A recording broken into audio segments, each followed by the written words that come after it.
Hello, folks. Looks like we're getting a good crowd here. Very exciting. I'll wait just a couple more minutes. You'll forgive me if I'm on mute part of the time. Like so many of you in the Ballpark community, I live across the street from a small car repair shop, and right now they're working on a car that seems to be having a muffler issue, which is exciting.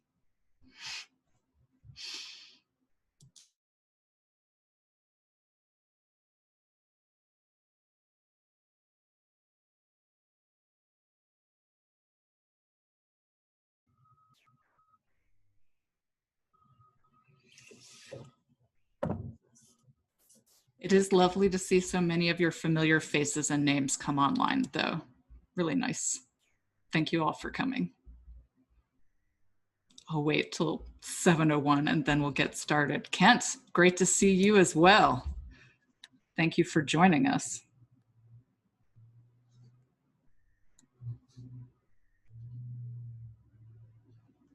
Thank you for the lights in the park. We should thank the city for that, but I'm glad that you enjoy them. Kent, is Jenna Carver with us? I'll unmute Kent since he'll be some of the first to speak. Looks like she just joined. Terrific.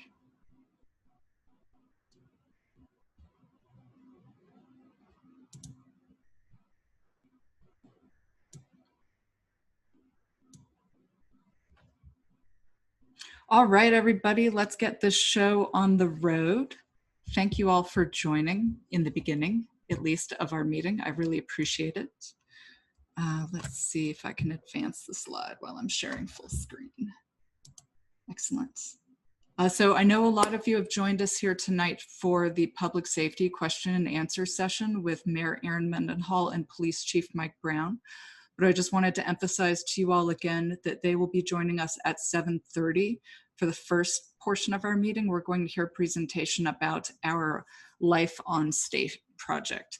And I know that might seem a little odd, but we've actually delayed them for several months to hold these public safety meetings. And even as we face tough security concerns in our neighborhood, we think that activating various spaces through housing and other development projects could actually go a long way in preventing serious problems in the future.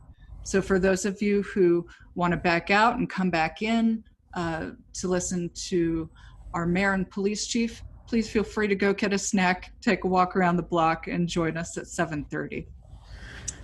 All right.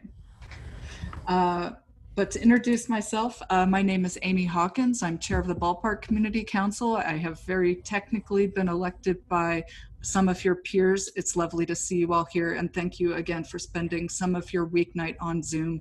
I suspect a lot of you have been spending a lot of time on Zoom recently, so I really appreciate you taking the time to engage with your community on these issues.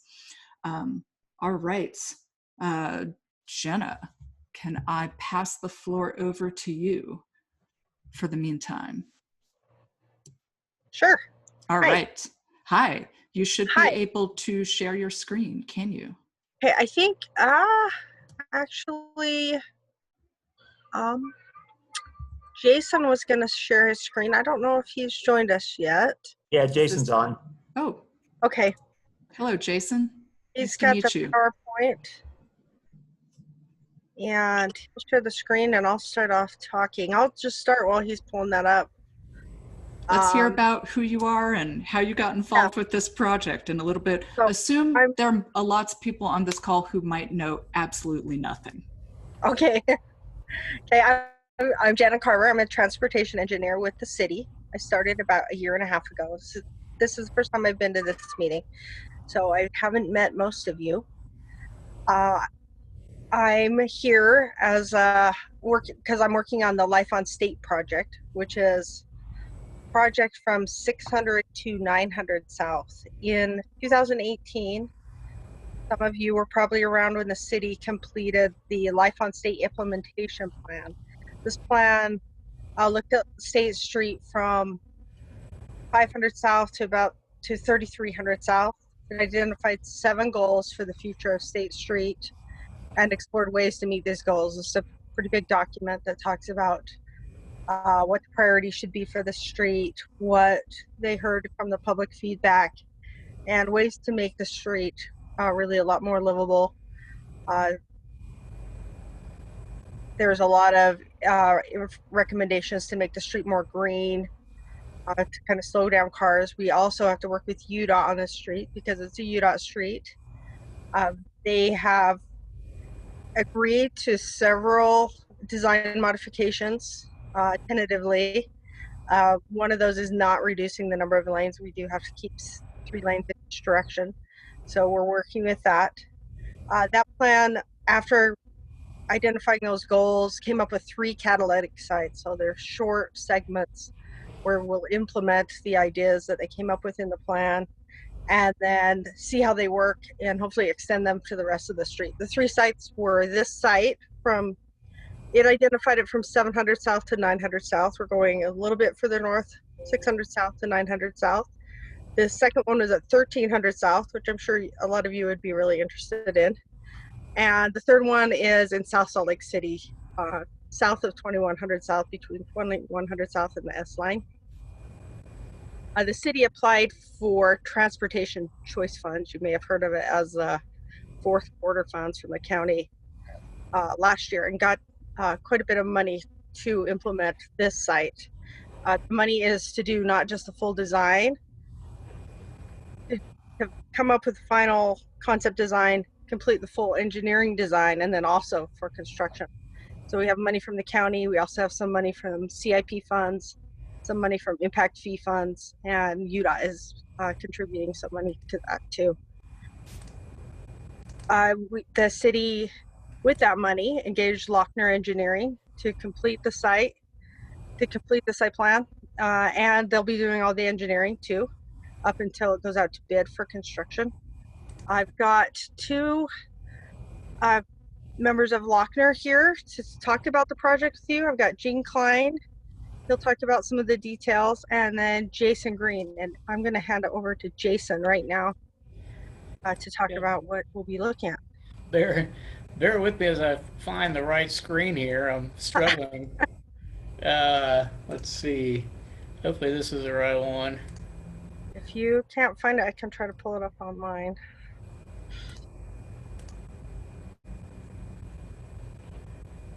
I think that'll do it. Well, we'll stick with this one.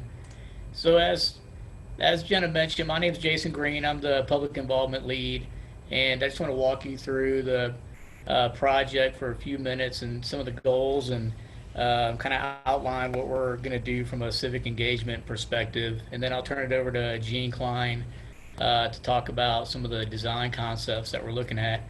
So as Jenna mentioned, right now we're just looking specifically at the 600 block to 9th South.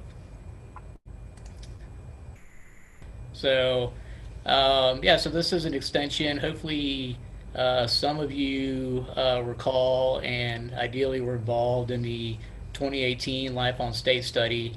That was it looked from downtown to 33rd South in South Salt Lake City. So it looked at that entire corridor, and it came up with a number of goals.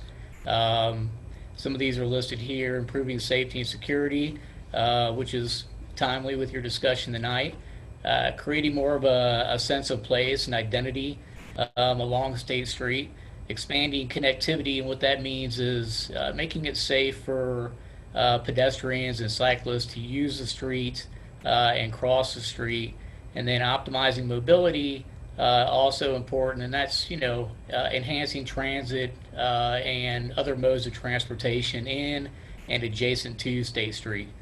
And then always important is driving the economic prosperity of State Street and the city, considering as this corridor continues to develop, identifying ways and means to develop equitable living opportunities, and encouraging healthy and sustainable design.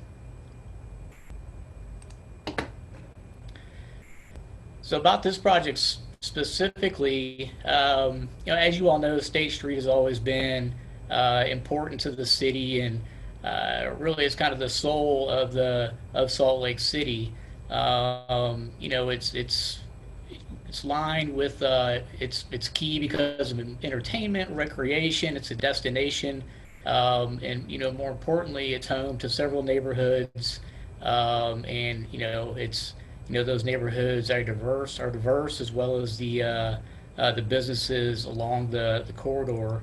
But over time, you know, State Street has been met with a number of challenges and disinvestment. Um, if you have time to look at the 2018 study that's on the website, it really outlines some of the projections for State Street, and you know, it doesn't take a rocket scientist to recognize a lot of the redevelopment that's occurring along the corridor, and right in your neighborhood, and it's projected to continue to develop.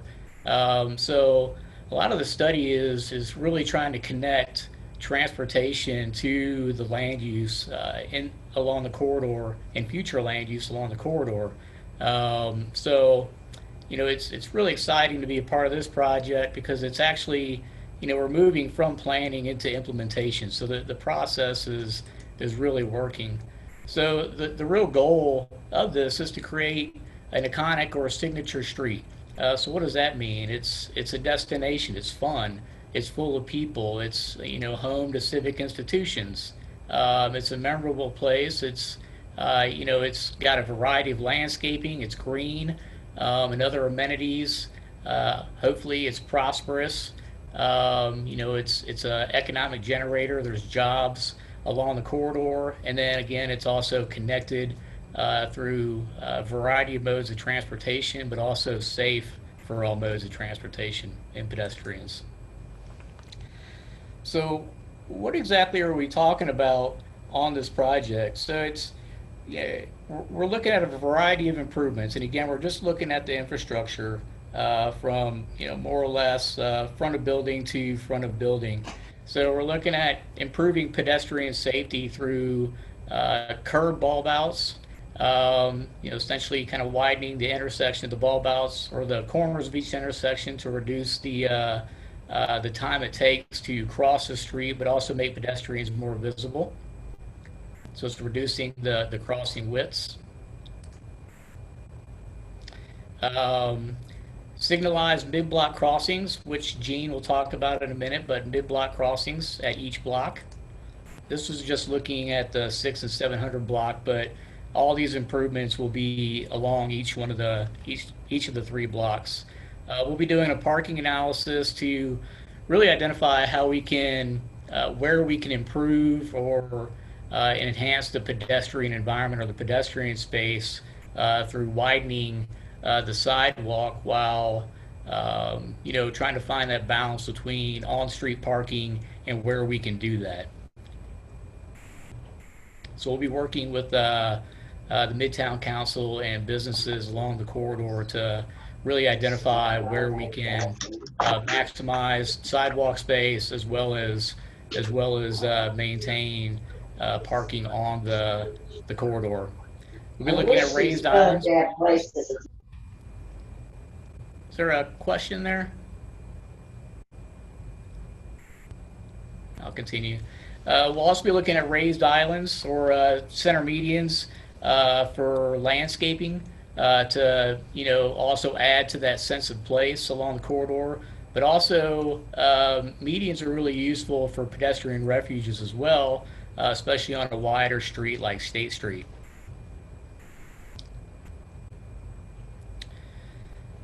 Gene will talk about this in a little more detail, and I think Jenna mentioned this as well, but UDOT has agreed to allow this segment of State Street to have reduced lane widths. Right now, there are 12-foot lanes, which is a UDOT standard, but they've agreed to let us look at 11-foot lanes to, you know, again, in addition to parking, also add more space for that pedestrian environment.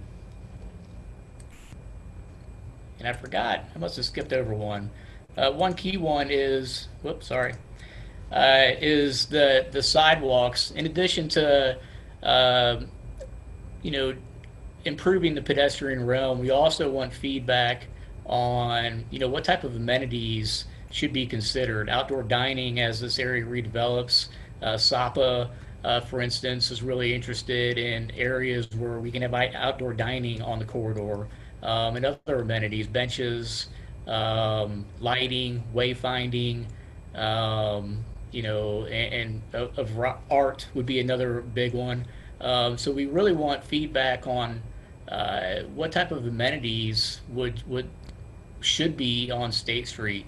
The goal here is to, capture the neighborhoods and the culture of these neighborhoods, and really, we're not looking to make this, or the city's not make it into a sterile environment. They would embrace the Ballpark community and the other four neighborhoods along the corridor, but also make it, activate it so businesses can be alive and active along the corridor and be visible on the corridor as well.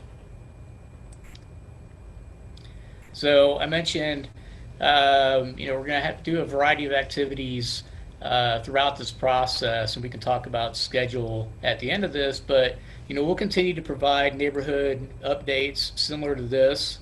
Also, we're going to be meeting with the Midtown Council. We have a series of meetings with them scheduled to talk about parking, talk about the design, understand what the business needs are along the corridor, and really have a rich conversation with them.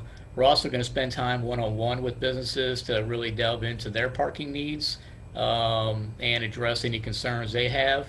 And we'll also be sending out surveys. We're working on one right now that we'll send out through social media as well as on the website, asking you as the neighborhoods as well as the general public to provide insight on the amenities, parking, and a number of questions to get your feedback as we consider the design of this project. So, Gene, you wanna jump on? Yeah. Yeah, as Jenna mentioned, it's a UDOT road, and we worked closely with them through the planning phase to kind of get some deviations from their typical standards. And like Jason mentioned, and Jenna, one of the things that we're doing, reducing the lane widths from 12 feet to 11 feet. And so as you add that up across the corridor, it comes up with some additional space that you can apply to different areas. You can bring in wider sidewalks. You can also put in medians. A couple of things that we're doing, Jason talked a little bit about the curb bulb outs to make the crossing distances shorter, make pedestrians more visible, and just make it a safer crossing in general. The other thing we're doing at each of these 3 blocks, we're going to be putting in a mid-block crossing, and it's going to be signalized. It's going to be one of the pedestrian-activated hawk signals, so the pedestrian will push the button, the lights will flash, and it'll give them time to cross the road. So by doing both the curb bulb outs and the mid-block crossings, you've really increased the connectivity.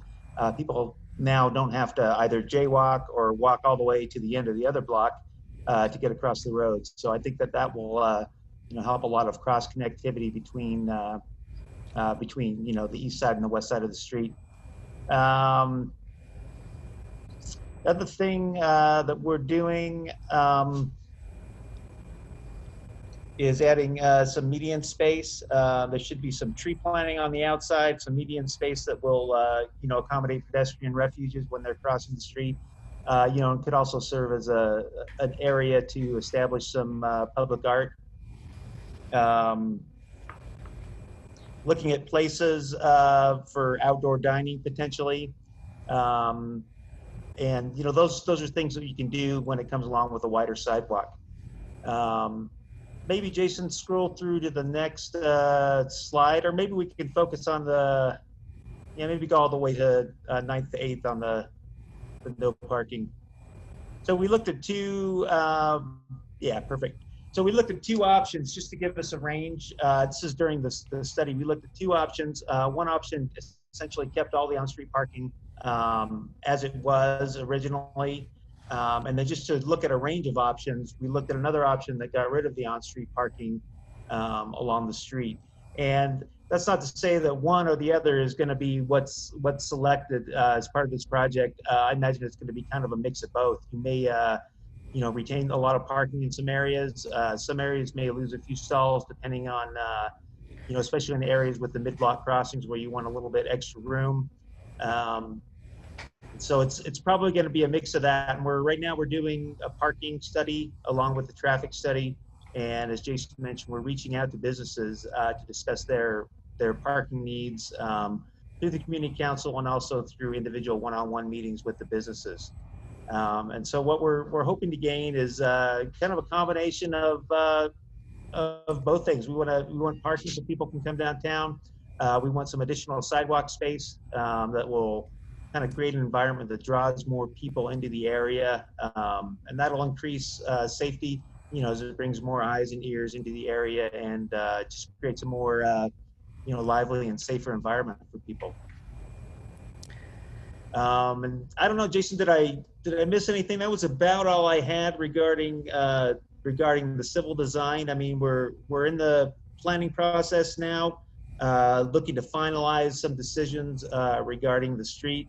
And then we'd like to get the final design out and advertised for construction, probably send it out for contractor bids in February of next year is kind of the current goal. Jenna, was there anything else you wanted to add from a design perspective or city perspective? There's a question that popped up on the chat asking if we're incorporating the 9 line into this project.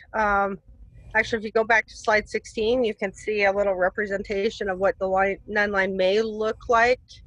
That project's also just kicking off. So yes, we are, that's a city project too. My coworker is working on that. And we're making sure these are gonna tie in together. Yeah, and we'll be collaborating closely with that project, from a design standpoint, and then also from a streetscape design standpoint as well, trying to get things to mesh and to merge, hopefully seamlessly into one another. But yeah, it is quite a big change for Ninth South in that area with the 9 line project. But I think it'll bring a lot of positive aspects, especially for active transportation and bikes in that area. And then one other thing I want to mention, there is no plan for bike lanes on the street. That was decided in conversations with the previous project, conversations with UDOT.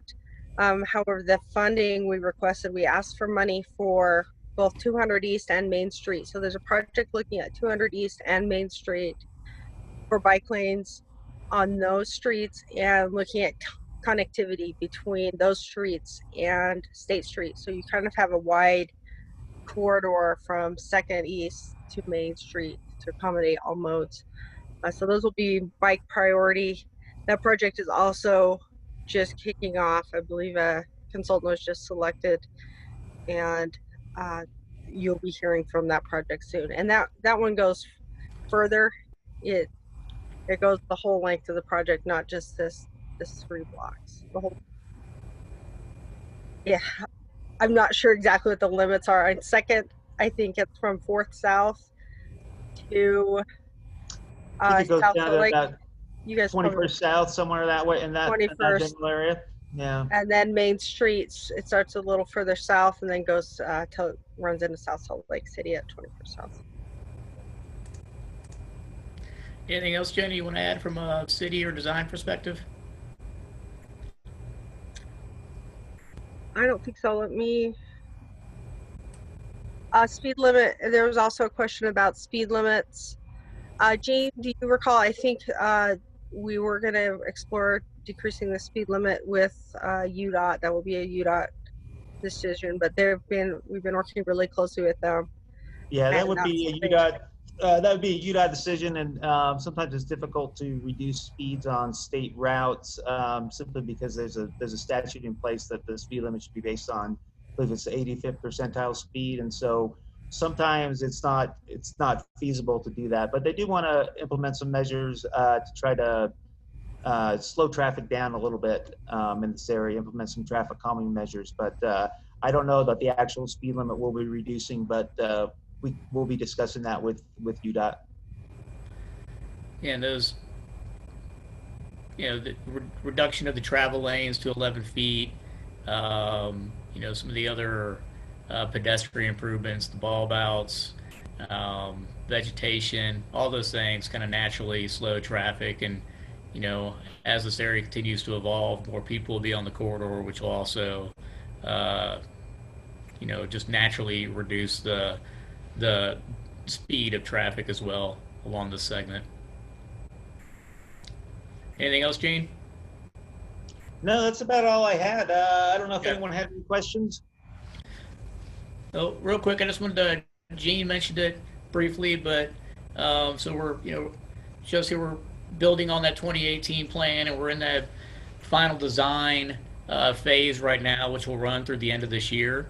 So we definitely would love to get your feedback, and would love to have your involvement through this process. And as Gene mentioned, this is scheduled for construction at some point next year. You can, we'll be providing some updates through Amy. We'd love to come back and visit if schedule allows, but we'll definitely use Amy to disseminate information. If anybody has questions or want to share their thoughts or comments, you can use our hotline. You can also email us, and there's also a comment form on the website where you can provide your comments. And hopefully everybody's got SLC Gov on their social media. We'll be sending out various announcements throughout the project, and some fun kind of facts about State Street, the history of State Street. But we'll also also be soliciting feedback on the this concept, and as this design evolves into a final design, we want to share that with you. But in the meantime, keep an eye out for the surveys and the other social media posts that we'll be doing through the city, because we definitely want your feedback. And visit lifeonstate.com. We'll be continuing to put information on the website as well. And one other thing about the website, if you're curious to revisit the 2018 plan and other studies along State Street, there's been several studies leading to this. They're all on the website under the library tab in the upper right corner of the website. It's full of lots of information in your spare time. And that's it. I'm sharing the screen. I can't see if there's questions coming in. Does anybody have any questions? I'll stop sharing.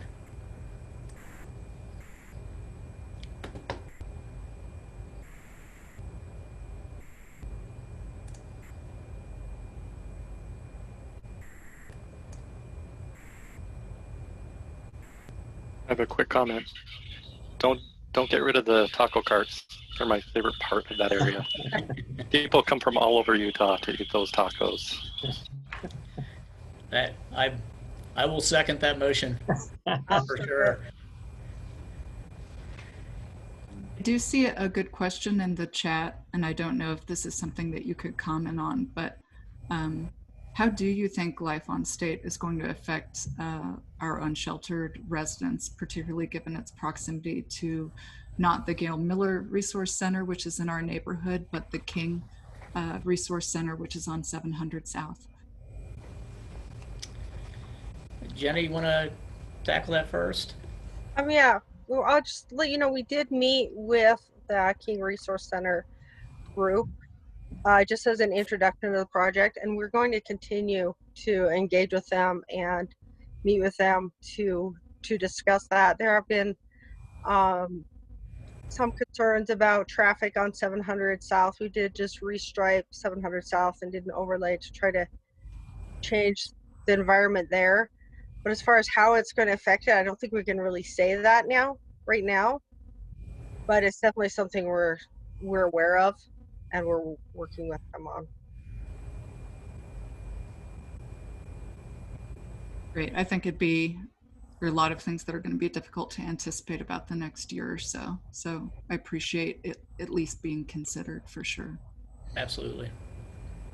Okay, it looks like we're coming right up on 7:30. Thank you so much, Jason and others, for Life on State. We look forward to hearing what's going to happen there. I'm personally really looking forward to going to a show at the State Room again. That'll be nice when that can happen, right? No doubt about that. Just imagine there'd be a mid-block crossing to safely cross from the bayou to Life on or to the stateroom. That would be lovely. So. All right, guys. Well, thank you very much. All right. Yeah, thank you for your time.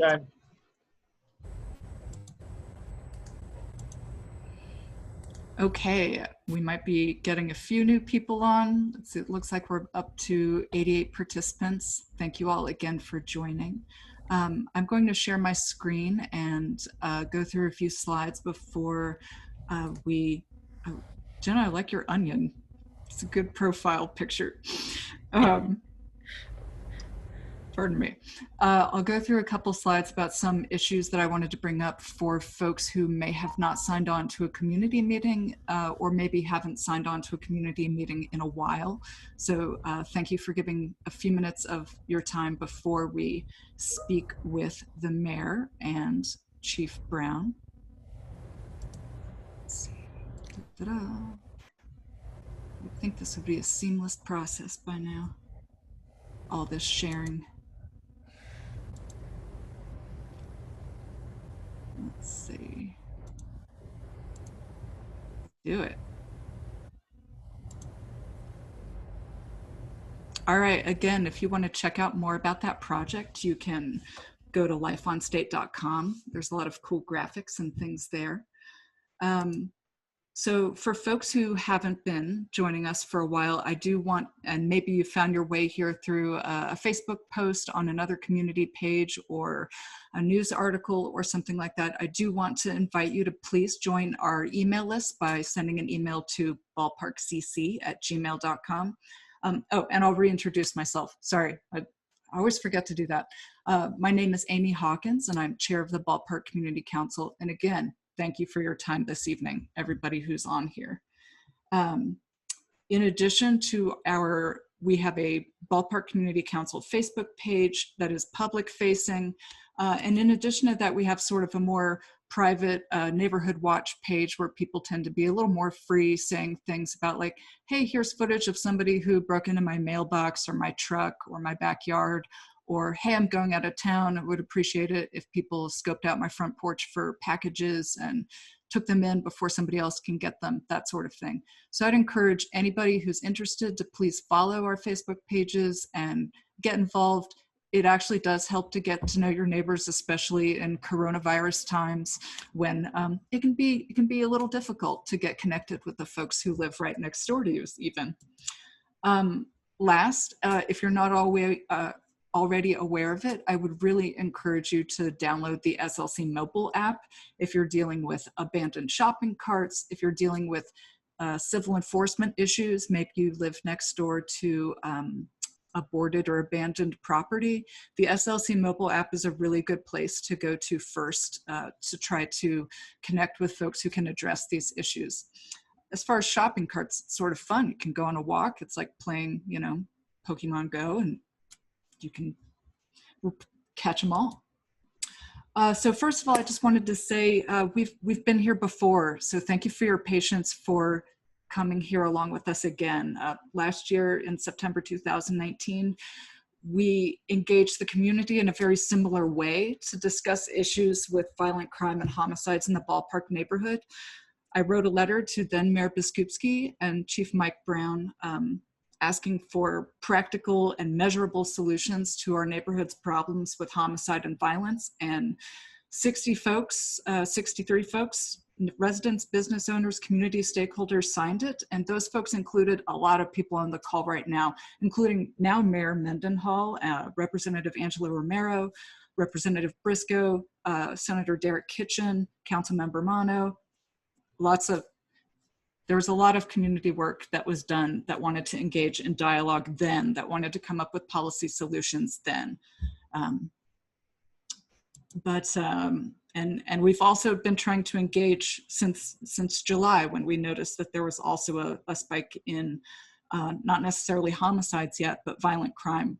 We noticed some stabbings around 1300 South, and I really appreciate the 55 of you who signed on to that meeting, and who also took the time to engage and write your elected officials or city administration. We also appreciate the news coverage that we got from the Salt Lake Tribune, from KUER, from Fox 13, from a whole variety of news outlets, some of whom are on this call right now, and I appreciate it. We did talk at that meeting a lot about the addition of porta potties to the parking lot at 1300 South and West Temple. And I think that might have mischaracterized some of our concerns as a community. I think that may have framed the issue a little too much as residents versus unsheltered people experiencing homelessness in our neighborhood. But we want to emphasize that our concerns that we need addressing in our neighborhood are a lot more complicated than that.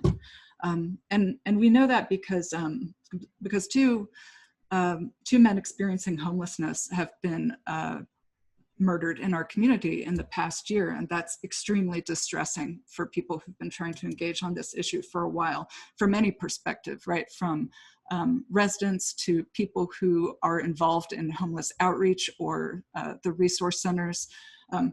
This graphic is super low quality, but I wanted to use it to show the point that I think many of you have heard about this shooting and killing of 49-year-old Luis Menendez that happened at 5:30 p.m., which essentially is the middle of the afternoon, a block from 1300 South, an area that we knew to be concerning, that we knew we needed to engage. If you look at this extremely poorly adapted graphic, excuse my skills or lack thereof, the homicide location is literally superimposable with an unsolved homicide from 2018. Very distressing. We have had one suspect arrested in conjunction with that homicide, but I wanted to bring up the fact that there is still another individual currently who has not been arrested in conjunction with that homicide, who's a person of interest, and I would encourage you to check him out and see if you know him. Please contact the police, and we can repost this information after the meeting. This was just posted today by the Salt Lake Police Department on their Twitter account. In addition to these homicides, I also want you to be aware of a serial rapist who's in the neighborhood. Specifically, let's see, oops. I've misplaced I have skipped around and misplaced the description, but there's a Hispanic man in dark vehicles who is driving around our neighborhood in Glendale and enticing women into vehicles. Please do not be enticed into vehicles. Please, once this was posted on nextdoor.com a couple weeks ago, one woman immediately responded saying that she had had a very similar experience. So this sounds like an issue that is still concerning our community. Another piece of information that we're currently looking for, or the Salt Lake Police are asking for the public's help in locating the person of interest in the other homicide case regarding a person experiencing homelessness. Daniel Schultz was found dead on top of a hill on 1700 South on May 6th, and his death was just ruled to be a homicide as of July 30th. So please, if you know who this male in black and white clothing is, investigators would like to speak with him. Where is that exactly? Sorry, right here, the red dot. It's basically right underneath the interstate on 1700 South. Let's see, and again, there's our description of, and that is associated with the South Salt Lake Police Department.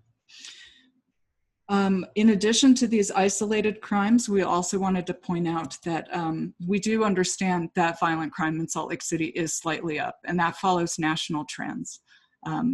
People wonder, is this associated with a pandemic or not? But violent crime is up nationwide in cities, and Salt Lake has not been spared that. But unfortunately, the violent crime in District 5 is up more than anywhere else in Salt Lake City, and by quite a lot. I don't know if you want to check out these the year per date data. 73% increase in violent crime. That's substantial, and we're interested in hearing about solutions that are going to be used to address this. And it's, of course, it's not everywhere in the city. In fact, in some places where you would traditionally be quite concerned, such as like violent crime is down in the Rio Grande. But I would also want to emphasize to you all that please, you can access this data yourself by going to slpd.com and checking out the Comstat data. It's really informative to be able to look through and understand what's going on in the community. I'm going to scroll through some positive notes. We have a new Friends of Jefferson Park group, and Jefferson Park has seen in the past 2 months the addition of lighting and additional signage. Notes that it is now an off-leash dog park. So all of you off-leash fanatics, please come to our community with your dogs. We would love it. And we're really encouraged by the steps that Parks has taken. We're exploring the idea of applying for funding for a pedestrian path through the park, because we know that parks that have looped pedestrian paths are used 80% more than parks without them. And also the Homeless Resource Center Advisory Council has been consistently engaging our city's resources, and we now have some portable lighting that has been put on Paramount Avenue this very week. I know the small businesses in that area are extremely excited about that and feel that that will be very helpful in terms of a crime prevention strategy for the community. In addition to that, I also wanted to emphasize the works of Robert Danielson, who has put together a petition asking for changes made to the parking restrictions in that neighborhood, because he feels that parking, and he and apparently all of the other small businesses on Paramount Avenue feel that that one of the ways that our problems as a neighborhood can be addressed is if, of all things, parking restrictions are added to Paramount Avenue, because it seems that cars that travel to that neighborhood at night are often the sites of the crime that neighborhood is experiencing. And I think one of the themes that you'll hear tonight is we're really interested in protecting our neighborhood's most vulnerable citizens, whether that's folks at Taylor Springs who are elderly and vulnerable for that reason, or people who are experiencing homelessness and need to travel to and from the homeless resource centers, or who are otherwise unsheltered.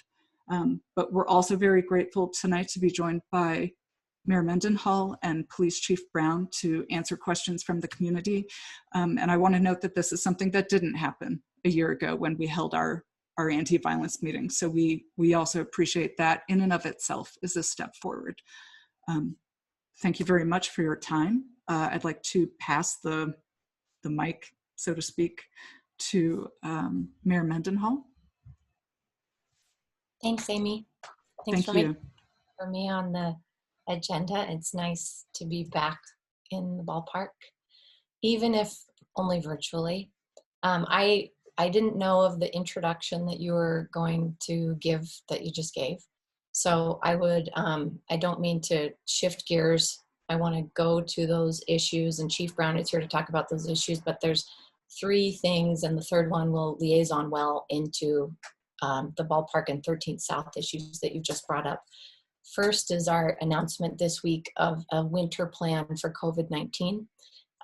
It ranges from health care and health access to child care and expansion of our Youth City program, support of nonprofits who are in community organizations who are supporting community members in ways that we really need them to be able to continue doing through the winter, business support through microloans and things like that. So I'm going to actually plug the link to it into the chat, and I won't take any more time on that unless anyone has a question about it. I'm happy to go there. And I'll try to keep track of the chat as we go through this. The second thing I want to bring up is the shift to yellow that you've probably heard about at this point. The nutshell is that Salt Lake City, as you know, has been very much a focus of high positive test cases through most of the pandemic, particularly 84104 and 84116 areas of the city. And so even though the CDC and the state of Utah Health Department have been recommending a 14-day stabilization or downward trend before shifting to another risk level, we wanted to prioritize and be extra careful around the fact that we've been the hardest hit through much of the pandemic, and that many of our communities are disproportionately impacted by COVID-19. So we've been watching this stabilization and a slight downward trend since July 13th for Salt Lake City. That's given us over 30 days of good data that indicates this is a good time for us to make that move. Honestly, it means that we should not behave any differently as long as you've been wearing a mask. If we stop wearing masks and we start to go back to normal, this will, I have no doubt, be a reversing trend. And I would not hesitate to ask the State Health Department to change our color or risk designation immediately if we start to see that kind of a trend reversing. So please keep wearing your masks. It does make, as you know, the state sets the color codes and what those different restrictions are under them. And if you'd like, I can fish up the chart for you and put it into the chat, but it's pretty easily accessible also on the state's COVID website. So let me know if you want to see that. But the shift to yellow goes official tomorrow. It takes some time for the governor's order to become official. The third piece was also announced this week, which is the community commitment program. We are seeing more people experiencing homelessness on our streets in various parts of the city. You know, and because we've been going to community councils for a long time, that every summer we see more people on our streets, that some people would prefer to be outside rather than in a homeless resource center.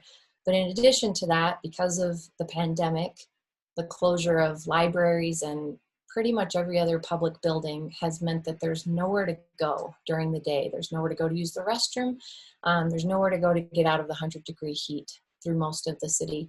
In addition to that, the homeless resource centers, which are actually doing a great job of connecting people with services and providing a safe place for people to be, they're at 97 to 100% capacity every night. So even though many people are not wanting to go in, they are quite full. Some of them have had to have reduced bed space in order to create the distancing that is appropriate. So homeless resource centers are full, public spaces are closed, and we are seeing more people on the streets. This community commitment program is 2 phases. The first phase, which we would love to have started this week, and I anticipate it starting next week, is an enhanced and expanded neighborhood cleanup program, basically. I don't mean it in the sense of dumping our unwanted things on the street like we used to. That's another subject for another meeting, which I would love to talk about. But it's an expansion of what Advantage Services has been doing for us in the downtown area primarily for a couple of years now.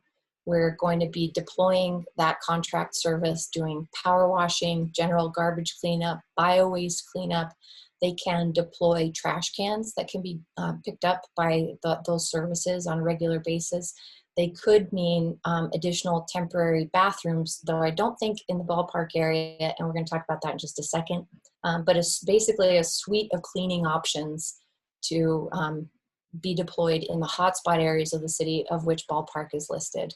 The St. Mark's Cathedral area is another area, North Temple is another area, and I will put up a link in just a second to that community commitment program list on our website, so you can look through it if you'd like.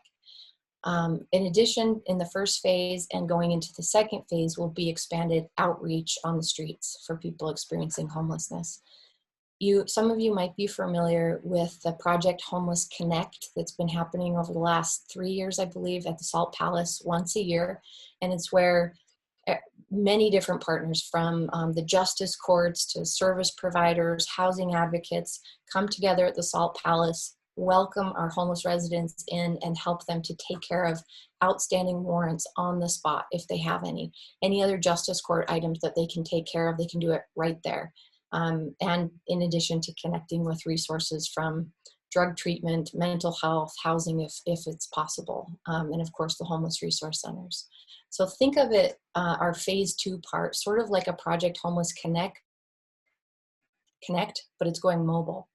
So this is a pretty amazing effort, and I would say it's something that we've learned over the last several years. This is never going to be something that we're done learning on, but of all the efforts that have been happening, I think this is one that we, even though we're talking about it in a phased approach, I'd like to see this one in an ongoing manner. And I hope that the results we're going to see of it, of engagement and connecting people with obviously services that are available and that they need, and helping get people off the streets, will show that this is not something that should be a one-time or a short-term effort. So I believe that we're still, and I think Michelle Hoon from our city's homeless outreach and services team is on this call, so she can answer any more detailed questions I have, but we're still gathering partners on this piece. So phase 1 will begin rather soon, hopefully next week. Phase 2 will begin shortly after. There isn't a set date on it yet,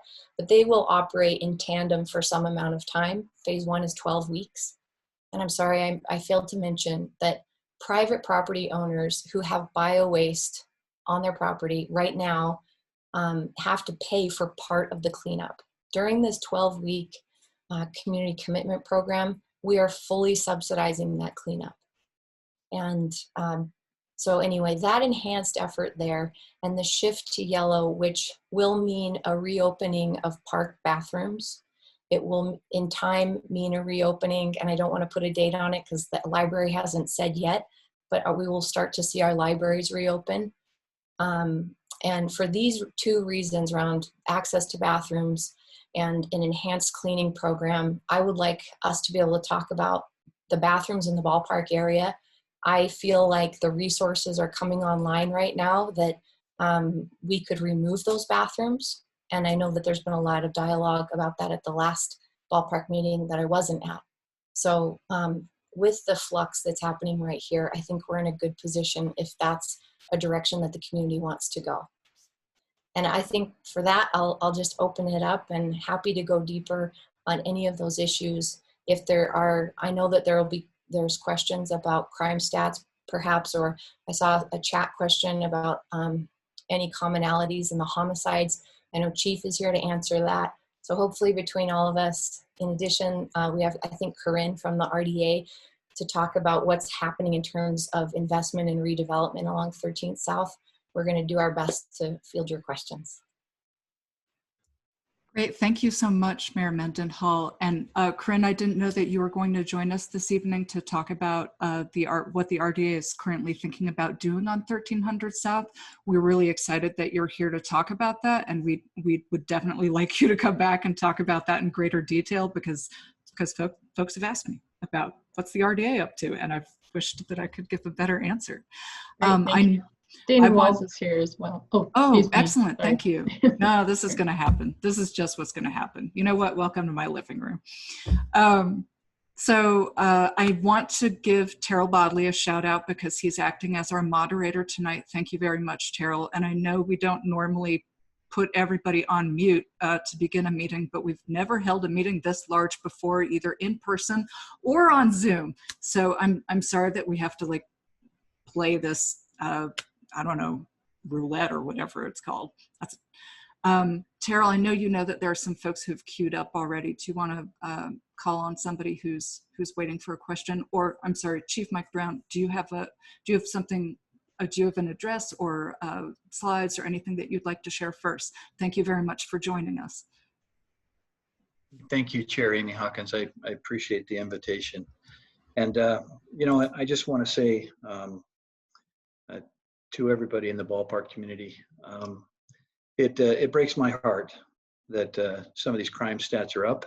And I know we talked about what the national trend might be, but we can do better than that. And that's my commitment to you. We will do better than that. I want you to know that even COVID is COVID has just changed a lot of things. I'm not going to lay an excuse to it. I wish we were meeting in person where we could talk, we could shake hands and maybe really get into some dialogue. But I want you to know that I'm in your neighborhood a lot.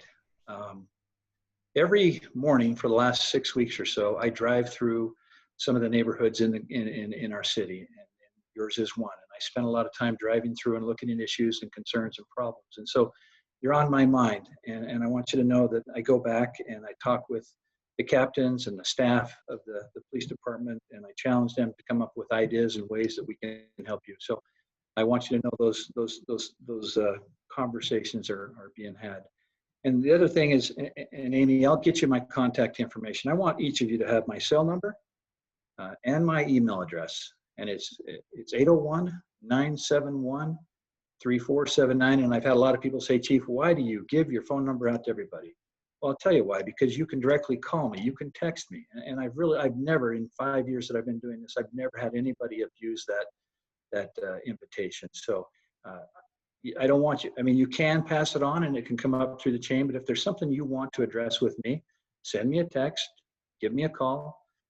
Sometimes if you'll just text and say, this is who I am and this is the problem I want to talk, I'll get back to you. But I appreciate Mayor Mendenhall and her leadership and the way that we're looking at these issues right now, because I've done this for 3 decades. And believe me, we've tried to arrest our way out of homelessness hundreds, if not thousands, 10,000 times. And it's the most expensive, least effective treatment known. And so we really, when you look at addiction, when you look at mental health issues, and when you look at homelessness, I often challenge people to please tell me which one of those is a crime.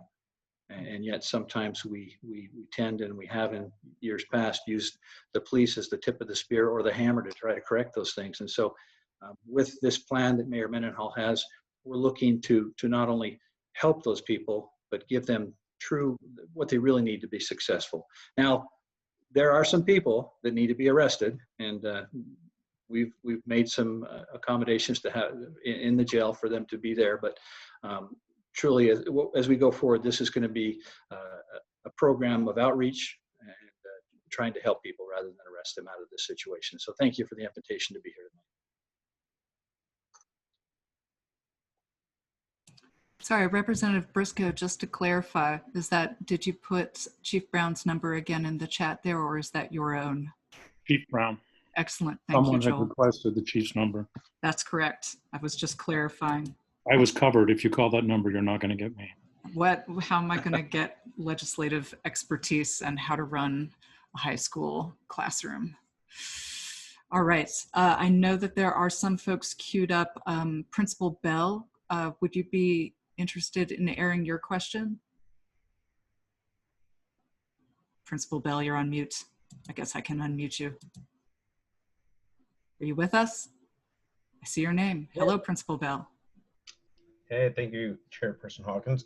Thank you, Mayor Mendenhall and Chief Brown for being here tonight. I just kind of had a few questions, which pretty much dovetails from our last meeting where we left off. As Mayor Mendenhall mentioned, this was a discussion about the bathrooms in the parking lot. As we start school, while we're starting virtually, we do have some students, especially those highest needs, most vulnerable, that will be accessing the building. And I know the police have have put forth some efforts in the last few days of moving some of the population away from the building, but just throughout the entire parking lot where the students park, there's still a variety of concerns which would lead people to maybe feel uncomfortable coming to school or coming into the classroom. So we did have a few parents actually who came to the building expressing concerns specifically about not feeling comfortable sending their kids to school just because of some of what they saw in the parking lot. So that parking lot, the Beast parking lot, is a significant concern to us. And I was just wondering if either of y'all would like to address that tonight. Thank you. Yeah, hey, Principal Bell, good to see you. I don't blame families and parents for feeling that way. And like I said, we deployed those restrooms because we were having an increased incidence of bio-waste, obviously, in the ballpark community.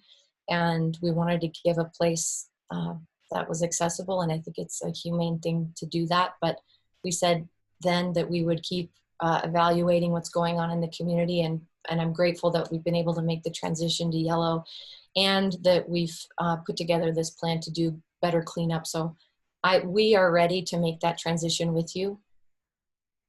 I don't know if Michelle or Chief Brown want to chime in. Just to echo what the mayor had said and to acknowledge your concerns, Principal Bell.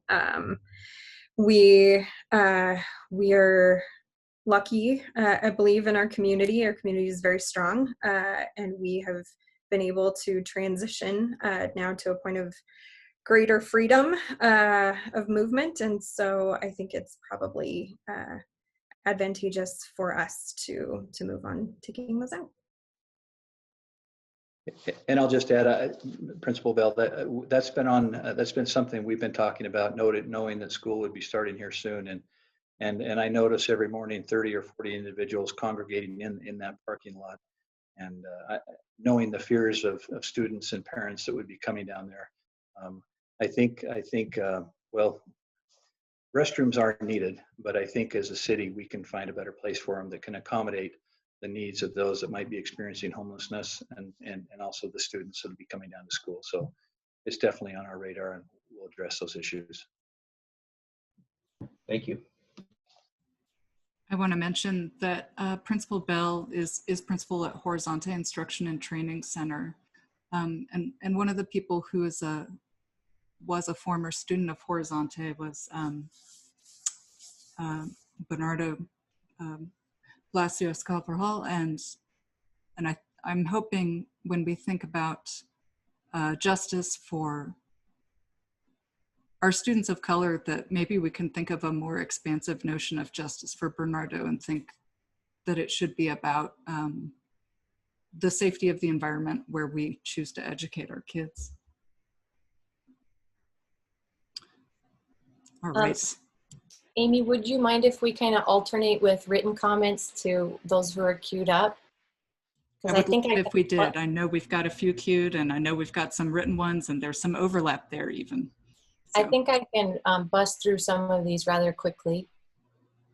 We have cars that have been parked on our street for months. Yes, toward the beginning of the pandemic, I put in place an emergency order that lifted all of the parking restrictions in the city, basically because a lot of our residents don't have off-street parking, and here we were working from home and cars weren't moving. Obviously, that's a giant exemption. We've now put back in place the parking meters downtown because the business community was saying we need these to turn over. And we are working right now on further refining that parking, the lack of parking restriction in the rest of the city, because we know that's a problem. And I believe that we can thread that needle and be able to do enforcement on vehicles that are parked that are doing nefarious activity. I'll just say that. So that is coming, and we recognize that. Commonalities on the homicides, I'm going to kick that to Chief, but please report crime. I love agreeing with you, George. Please report all crime to Salt Lake City Police Department.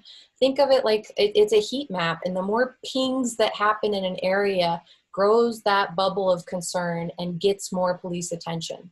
So you're already getting a commitment from Chief Brown and from myself that's happening, that is coming, if it isn't already on the street there tonight. But do report. City planning to end Operation Rio Grande. It ended, and it wasn't the city. It was a 3-year operation that the state funded.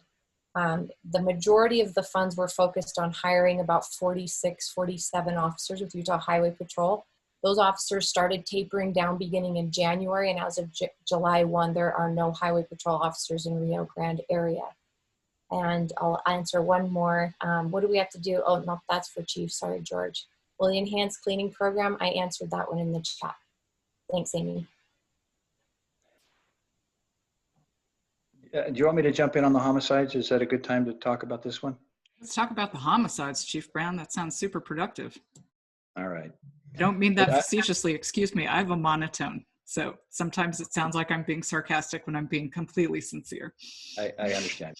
And I just want to reiterate, if you see a crime, call and report it. We operate off a CompStat model where we draw all the data from calls for service, everything that we can analyze and put together.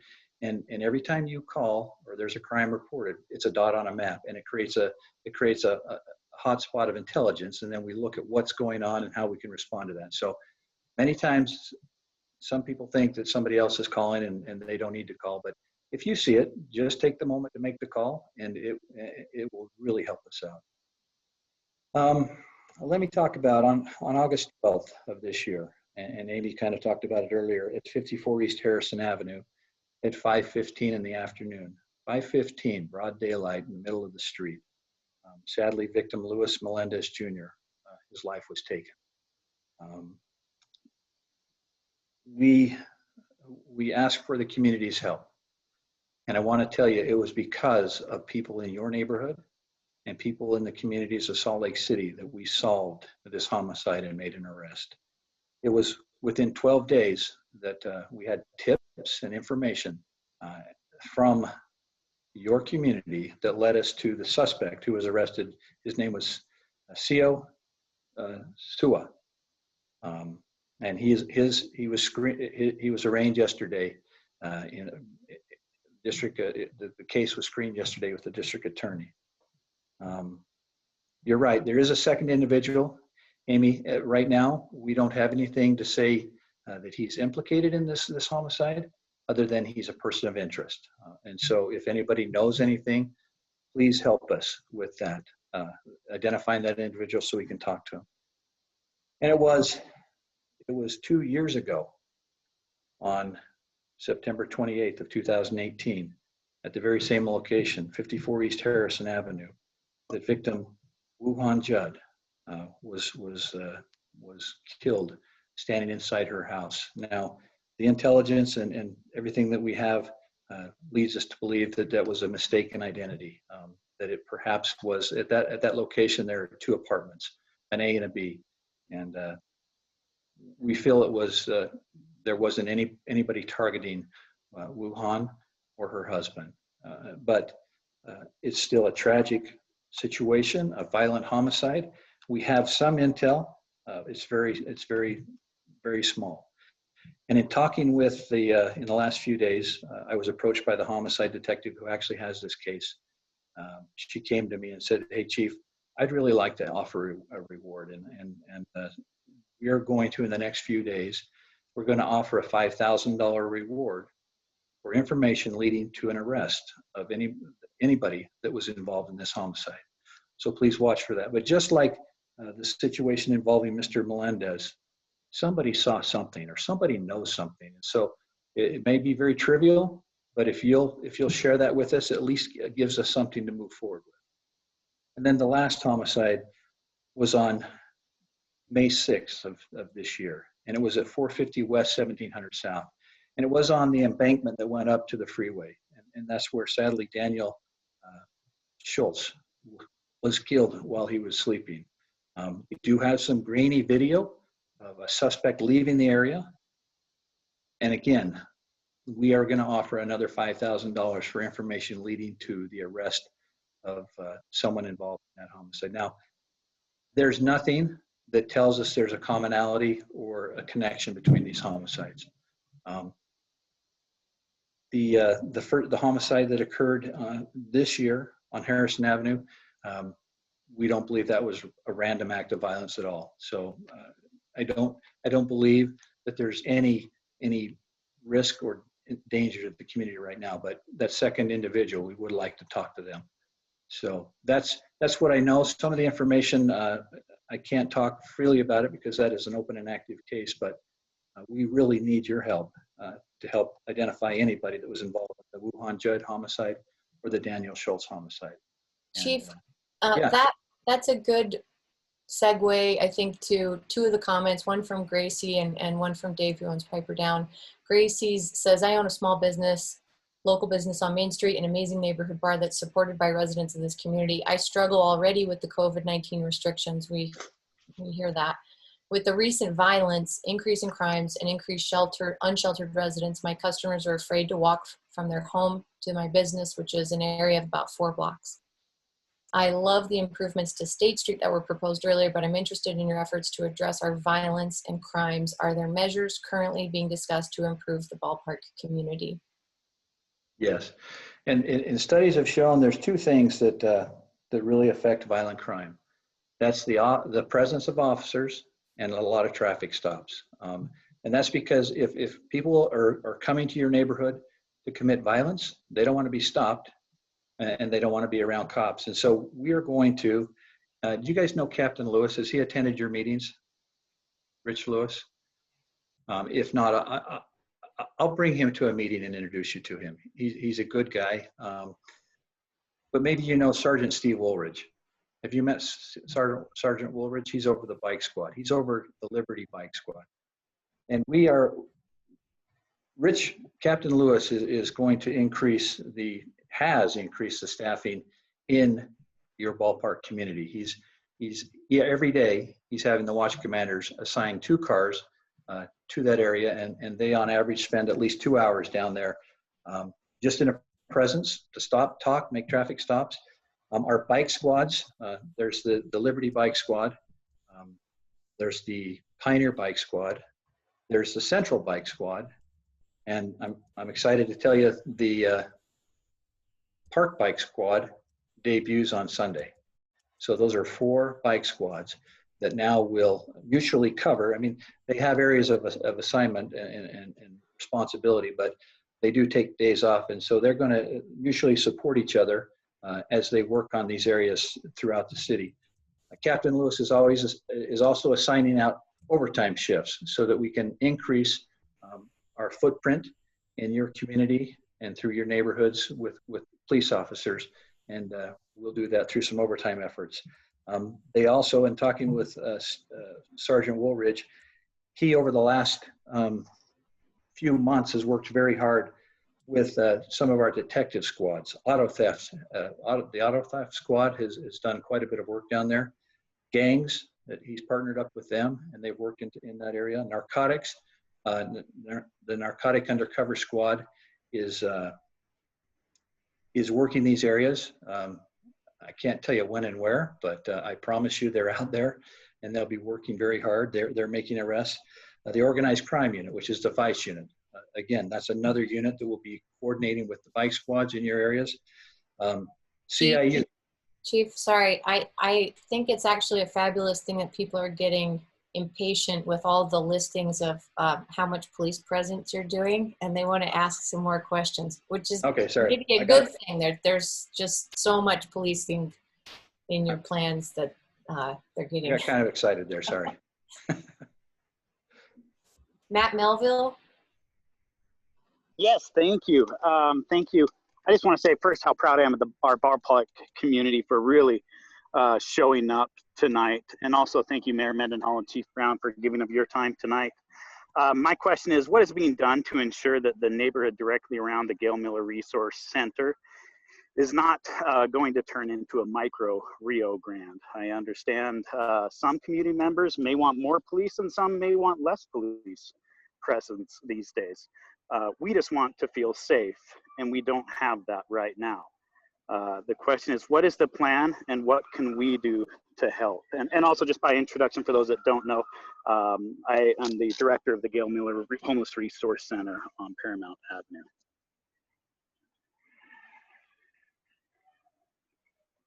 Thanks, Matt. I'm actually, you're going to get better details from Michelle Hoon, who's working daily with our partners on that. And I know that Chief has a component of it as well. I can't speak on this, but I did see Chief Brown talking for a sec. Did you have something that you were going to say, Chief? Okay. I'll follow up after you. That's fantastic. Okay, so Matt, thank you for bringing that up. The new lighting that has been placed is definitely something that is very, very helpful. We are working on trying to figure out a way to make that lighting more permanent. We also are, as you know, in very close contact with the CIU detective in that area to try to work with the neighborhood to increase calls for service in that area. I know you're fairly well aware of that, but for the rest of you who maybe are not, calls for service to an area are definitely super important. They help to direct resources in that area, so that is that's something possibly maybe that the chief can expand on a little bit more.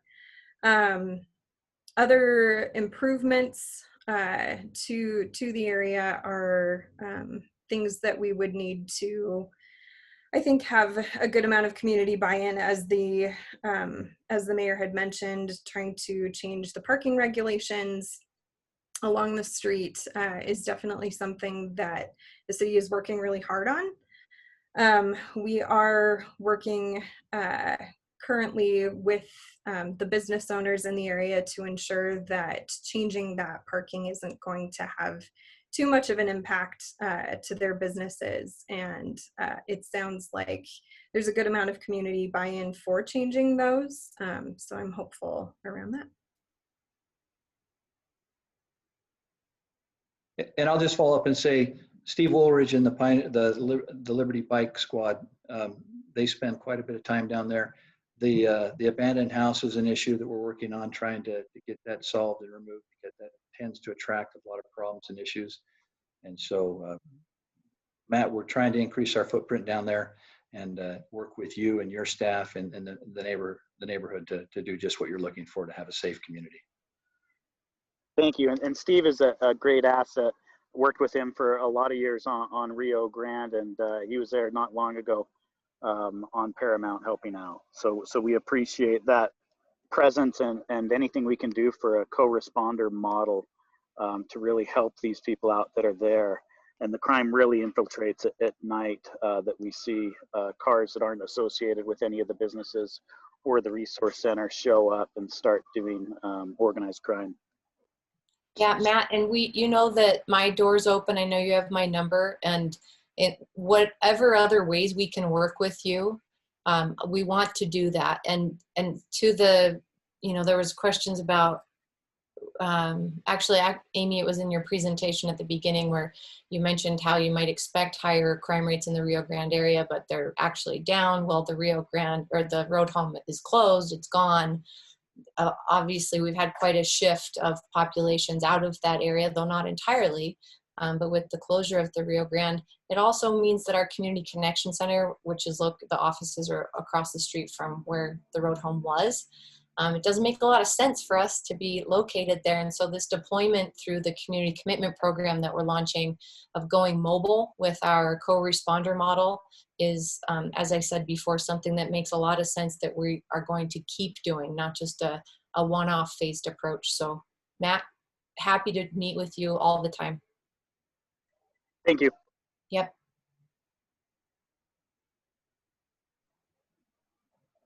Amy, I'm happy to keep fielding, but I know that you might have other people queued up. I know Jesse Hulst has a question that's specifically relevant to problems like that derelict home in front of the Paramount Avenue Resource Center. And as I think lots of people on this call know, Ballpark is disproportionately affected by boarded and abandoned buildings. We're in a housing crisis, and so it's particularly insulting to have these abandoned buildings when we could have housing for people to live in. But these derelict structures attract crime, and we expect that to be even more true in the winter when people are going to start fires in them to keep warm.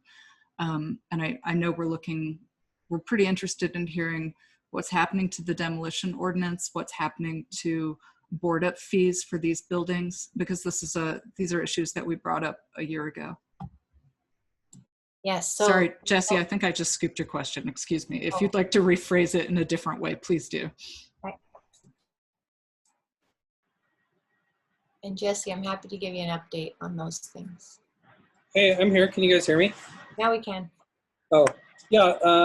I think I'd also like to hear more about just broad plans for redevelopment in the ballpark. Blight, I think, is correlated with these issues of quality of life and crime. And I think when we invest and help developers do more work in our neighborhoods, we see better results.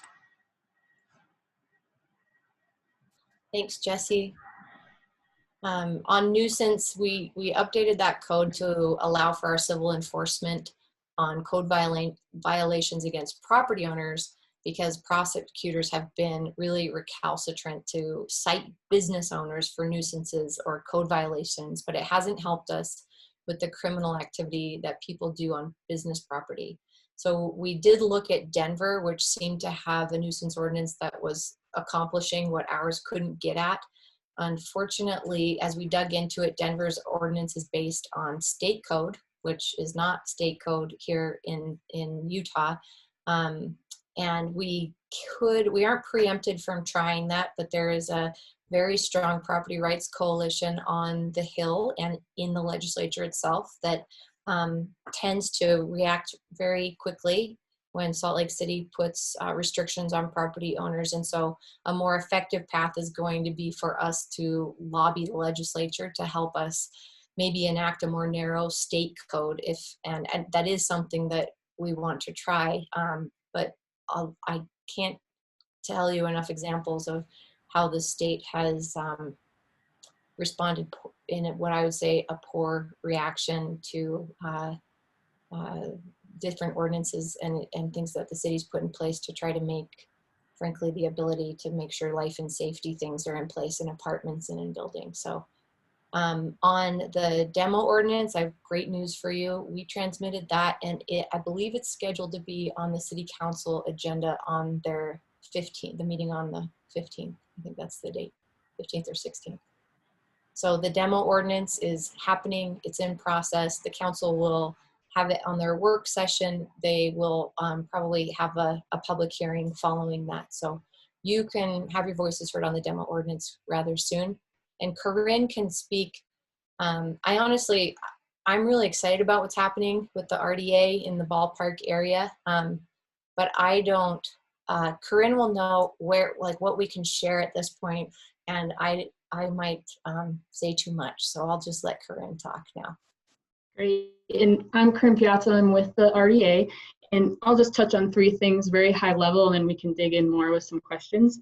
Our main item, of course, is our project area for State Street, which some of you may be familiar with. And that will allow us to use tax increment and invest in the area. And we're working on our agreements right now to solidify that tax increment. And those will be going to the board in the next 2 months or so, I would say. And then we also are working on a station area plan. This is actually the transportation department's plan, but this will look at ways to improve activation in the area and the street level relationship with the ballpark. And I believe it was Principal Bell had made a comment about folks being nervous about walking in the area and to the school. And we've gotten a lot of feedback from the ballpark as well, that the same feedback from the folks going to the games. And so that stationary plan will look at ways to better use transit and to activate the area. And then finally, our third item is we are working on a fit study, which is looking at the strategic use of city properties and how to create a revenue stream to invest in the ballpark, from maintenance to improvements. And so those are the three very high level ones, but I think the main one we'll probably want to talk about tonight is the project area, because really investing in the livability in the area and how the person who had the question mentioned, investing in the properties and the abandoned ones will really help us increase that livability and reduce crime. And Danny Waltz is here as well, if he can also help answer questions. Does anyone have any questions on those items or further detail I could help shed light on? Yeah, includes lights. Lots of lights. Lots of nice gas lights, lanterns all over the ballpark. Turn us into the gas lantern district.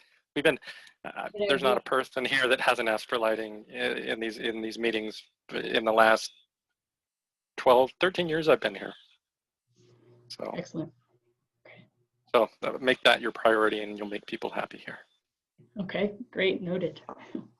There's a couple of questions in the chat on Wayne's Corner, which will be in the project area.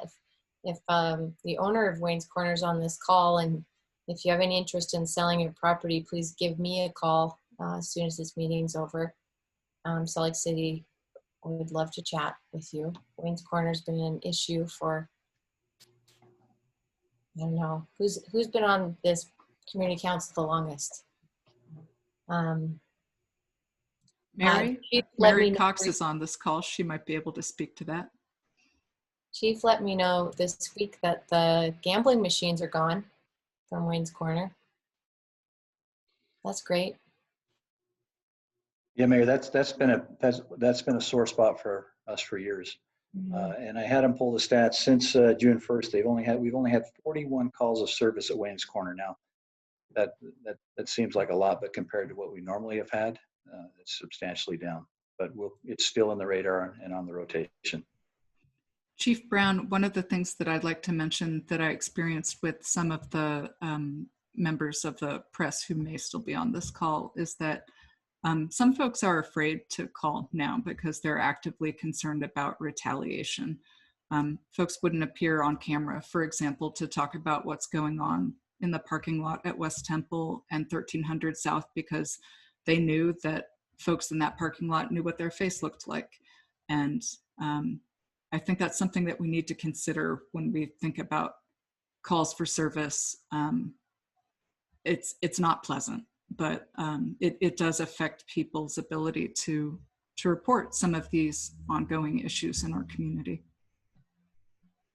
Amy, just one comment. You can always call and report and be anonymous too, and tell them you don't want police contact or just contact by the phone, because that way you don't see a police car go to somebody's house or walk up and talk to them and then go over and deal with an issue or problem. So we can be very, we do a lot of our investigations over the phone right now. So we can accommodate anything we need to without risking people's safety and putting them in a retaliatory position. Chief Brown, I don't want this to go unsaid. I'm just going to step out of turn here because I waited for my turn. I never got called on. Thank you. I don't think I've ever said thank you to you in these meetings, but what you said tonight about bringing more police in, having more stops, actively seeking out the criminals, 100% support that. And thank you. We need that. We had that when I first moved into the neighborhood. The person in charge of the city changed policy. We lost that and crime went up. And it just got worse and worse and worse. And now it's just flagrant. People just walk onto people's front porches, walk in people's houses. And those people don't call. We had somebody in our neighborhood watch. She never called. The guy went right up to her door tonight, right over there by the parking lot. So, thank you. We need those people approached. We need your presence. And I, for one, loved hearing and kind of wished the mayor hadn't cut you off because I really liked what I was hearing. Thanks, Chris. I was done with my list, though.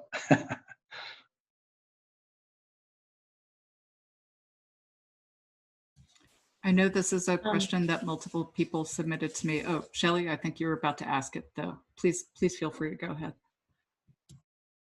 Okay, thank you. Thank you for letting me ask this question. It's kind of three-part, but Mayor Mendenhall, you had mentioned that there is going to be a winter facility for homeless people who are experiencing homelessness. You're kind of searching out a location, and so I was wondering if you could talk about maybe where that was going to happen. And part two is, are there any more resource centers that are permanent resource centers like the Gail Miller Resource Center being planned for the ballpark area or anywhere sort of near this area? And then, or in any of the other cities? And the third question is, are there any other cities that are planning on building any resource centers to sort of alleviate the problems that we are having with homeless in our area, that individuals can go and seek help with their problems? Great questions. A little correction on the first one. I have not said, and Salt Lake City is not looking for a winter shelter in our city, but David Litvak, on behalf of the city, participates in the Salt Lake Valley Coalition to End Homelessness, which includes service providers and others. And they put together a list of criteria of what a successful shelter may include, I think, within the building itself, and also what it would maybe in proximity to. And they, I think it was intended to be wrapped, that list of criteria was intended to be formulated around the 1st of July. It was delayed, and that list is out. And I know Tim Cosgrove, who's the liaison from my office, I know he's on this call. He can share that list from the coalition of the criteria. They are looking county-wide, and Salt Lake City isn't opposed outright, but it is really important, and we made it clear back in January when we opened the Sugar House temporary shelter that we did not intend to do that again. And we need this to be a community-wide, a county-wide effort of looking where to put a winter shelter. So I am not looking for properties for a winter shelter. That is not Salt Lake City's job all by ourselves. And so David, I think it would probably be good to have David come maybe to a next meeting or something and could give us all an update, and because that is an evolving conversation. So the second question was about a future homeless resource center. No, there is no dialogue about one. Although I will tell you that you may remember from the legislature this year, they put some money toward the Kempsey Gardner Policy Institute undertaking putting together a proposal with stakeholders on a new governance structure for homelessness in the state of Utah. And that is work that I get to participate in as the mayor, and all the mayors that have homeless resource centers in the state are on that. County Mayor Wilson, a couple of private funders like Gail Miller, and service providers. And that has to be finished and I believe presented to the legislature by October 1st. So that governance structure, I think some of the people on this call, Matt Melville and others, are a part of that. That governance structure will be announced fairly soon, and I think it's a good move that we come together in this conversation and have more ownership at the state level of what is a state issue, which is homelessness. Does that answer your 3 questions? Yeah, I think so. And I appreciate you saying that homelessness is a state issue, because I feel like we've just taken the brunt of it. Salt Lake City has taken the brunt of it, and it's just been very difficult, I think. So one final thing, and I'm not trying to be silly with this, but is there anything that we as individuals can do to help you? I know that we have representatives, and I know there's a lot of people out there, but I think there's a lot who would be willing to help. So if there's anything we can do. That's beautiful and kind of you. Thank you. Showing up to community councils is a really great way to contribute with the city and engage with us. And frankly, just being engaged like this and being able to have a dialogue is something I've missed, not only because of the pandemic and this separation from human beings, but a lot of the rhetoric over the last several months has presented a sort of a dichotomy, and I think most people are in somewhere of a bell curve in between. And so I appreciate being here tonight with all of you and being able to actually talk through questions, even if we don't all agree on or like the answers sometimes. Thanks. And nice to meet you, Shelley. Amy, can I say just a couple of things? I'm sorry I popped in late. I had a family birthday party, but I just want to back the mayor on this. And this is something I sit on executive offices and law enforcement, and this is something we've been asking for, is assistance more from the state, because every meeting we have, I talk about why aren't we putting money into this, because everyone that's experiencing homelessness they're not from Salt Lake City, and this is a statewide issue, and so this is something that we continually ask for and support the mayor on as we move forward, getting more funding from the state to address this issue, because again, this is the capital city, and this is not only the city's concern, it should be the concern of everybody in the state. And I know I'll be honest with all of you here on the Zoom call, she's been working really hard to prove that point, and she's hit a wall, because there's some interesting people in this world. And so I just want you to know that she's doing everything she can, and we're doing everything we can, as well as the representatives for Salt Lake City. But where we can use your voices is by you reaching out to your family members that don't live in Salt Lake City and having them reach out to their representatives, telling them that this is a state issue and they need to assist Salt Lake City as we move forward.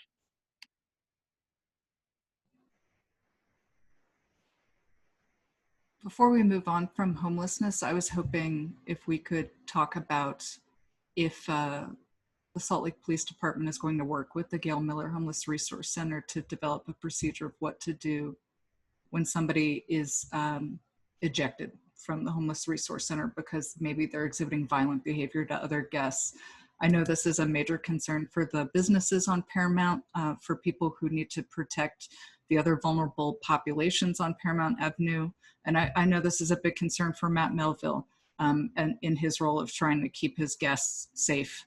And I know I understand that there's not currently anything in place. This seems really important. Matt, I would think, Matt, if you have a problem internally with somebody, that you would actually trespass them from the facility. And maybe you could relay what your process is, and if they come back or they continue to be a problem at your facility, they would be arrested, or we could, issue a citation or something as far as them trespassing on your grounds or building. Yes, I think the issue is we exit people for not following the rules, and then they leave our property and they're no longer under our purview, and then they cause issues out on Paramount Avenue and neighboring businesses. So it's really affecting the businesses and afterwards. And sometimes we'll exit somebody and they may not be violent, but then when they get out there, they have issues on the street after, our exit procedure has gone through. My question is related to that, Amy. Can I ask it? I'd love for the businesses on Paramount to have a chance to ask questions. Can you hear me? Hello? Yes, we can hear you. Yes, I was nodding. hello. I thought Okay. that counted. I didn't see or nod. Is Chief Brown, 4 years ago, we talked about having a police substation in the shelter itself, and that there would be 3 shifts on there at all times. Has there been any thought of reconsidering what the original intent of having an on-site substation on the property? Has anyone rethought that, or? Michelle, I think that's something that we can start strategizing again with Matt. I don't know, Matt, internally, do you have I know at one time they talked about having a room where officers could come write reports or do those kind of things. Is that still available? Absolutely, yes. And I just want to put in one more, I just want to put some support in for the issues that are happening outside the shelter, as we predicted. And so having any type of foot presence, patrolling, I just can't say enough for, trying to get some of that on the street. It's been overwhelming, to be very honest. Michelle, I'm making some notes, and let me see what I can do. Okay. Thank you. Thank you. Especially with the bike patrol. Yeah. Sergeant Woldrich is awesome, and the team he runs is awesome.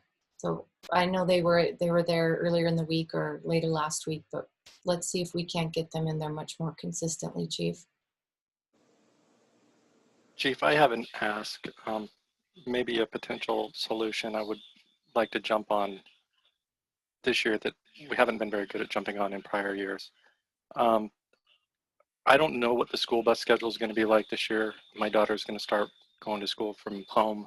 But when I do start walking her to school, we've got to walk along Kensington and Major, where there was a murder prior. That was a murder along there. And it was actually a student that was murdered. I knew it was late at night, but he was with other students that were 2 girls that were approached by probably a John or some gang members that wanted to, maybe they thought they were prostitutes. I don't know, but they were harassed and the boy got killed. That intersection, and then of course, I think we have 2 stops along West Temple for the school district that pick up young school kids that all attend schools. Most of their schools are on the east side. could we get some cameras or police cameras or something like that posted a week in advance on those spots in those areas? I think Lucy Avenue and right there by the parking lot is also where a stop usually is. But could we get some cameras up there, very visible, so that the folks hanging around those areas can see that there's eyes on those streets? Kensington and Major, walking up Kensington is where the crosswalk is going over to Innovations. It's also the crosswalk going to an elementary school up the street that a lot of young elementary school kids take in the morning with their parents. If we could get some eyes right there, it's kind of a scary street to walk on in the early morning and even in the afternoon. So if we could get ahead of that, maybe they'll just leave. They won't want to be sitting there in front of the police cameras. I don't know how many of those you have, but it would be awesome if we could get something there round the clock so that maybe folks would at least move away from the school bus areas and where kids need to travel to get to school.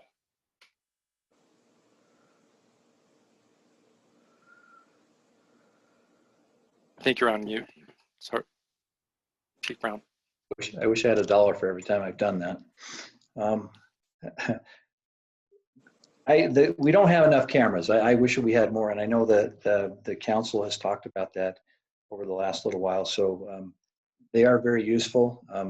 They do get a little desensitized if you leave them in one spot too long, but so we tend to rotate them around and move them. But that's a great idea. Let me. When school gets going. Yeah, especially on that Lucy in front of the parking lot. I used to stand there every day with my daughter and my son when they went to school. And I mean, just right across the street, it's just constant drug deals left and right, heavy amount of homeless. And somebody would come in and, you know, they're there for drugs. They're there for, but it's a big spot. It always has been. Same thing along Kensington. I see drug deals along there. They think there's no eyes, and they'll just do it right in front of the kids. Okay, Chris, thank you. I've made some notes. We'll see what we can do. Okay, thank you. Chris, I'll also mention that you probably read in the paper over the last couple of months that the county jail has made it so only first and second degree felonies can be booked in the jail with COVID. They've decreased the number of beds to space people out, and you know that a lot of the crime that we see on North Temple, on State, in the Ballpark area, and others, it's a lot of misdemeanors. And it's really difficult, and I know it's frustrating for our officers to not be able to take people to jail. And there's a sort of a narrative that the person's out of jail before the officer gets home from the end of their shift. It's really difficult. So Chief Brown and I have been talking with the county a lot. We are really working hard to get those jail beds opened up. And as Chief said, you can't arrest your way out of the complexity of this situation, but there are a lot of people who need to go to jail. They need to go to jail and sober up too, and then maybe be offered the detox and the supportive services that they deny when they're not sober. So I don't have an update on it yet, but we're working. And you know, I agree. More jail beds. I'm sure there's more criminals that need to be dealt with. I think though that just making them uncomfortable to be there, especially where the kids are catching the bus and walking to school, making those very visible spots, making it really uncomfortable for them to be there, have them go somewhere else. Chief, will you clarify on the park bike squad? It's that is they're over multiple parks, but can you tell us which ones? Yeah, the park squad, their intent was to focus in all the parks throughout the city and basically work on issues and problems much like through our CompStat model. So if there's a park that's experiencing a problem, I know Jefferson has been on the radar a little bit. I would expect them to spend some time there too. So like I say, they're debuting on Sunday, so we're going to work very closely with Lauren and her team that oversees the parks, but they'll also be a resource that can help augment and leverage our other bike squads because they they work in the parks as well too.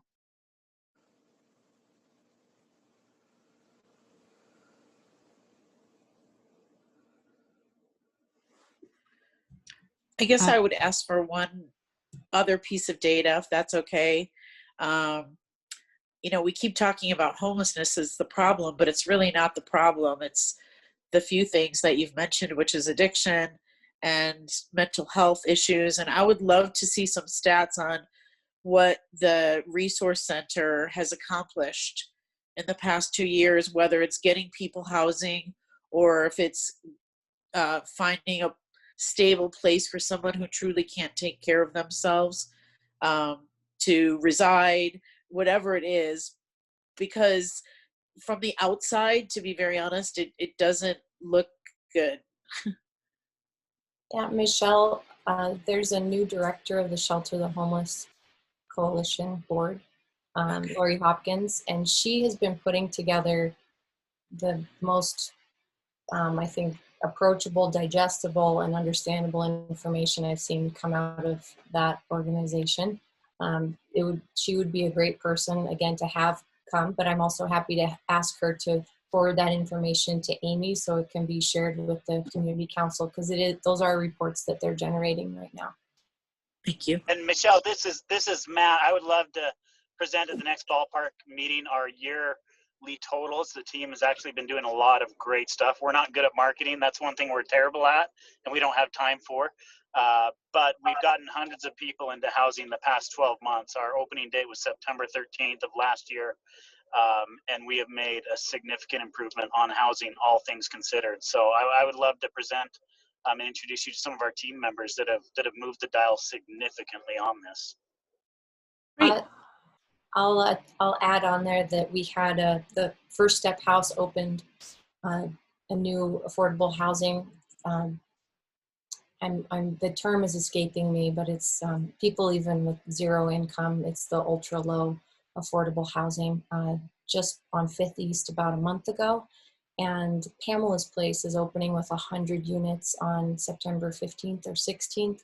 There's been, there were about 250 affordable units opened in about 18 months between today and 18 months back. So they are opening. I wish there were more, but it's pretty significant increase in the dramatically affordable housing in Salt Lake City that's happening right now.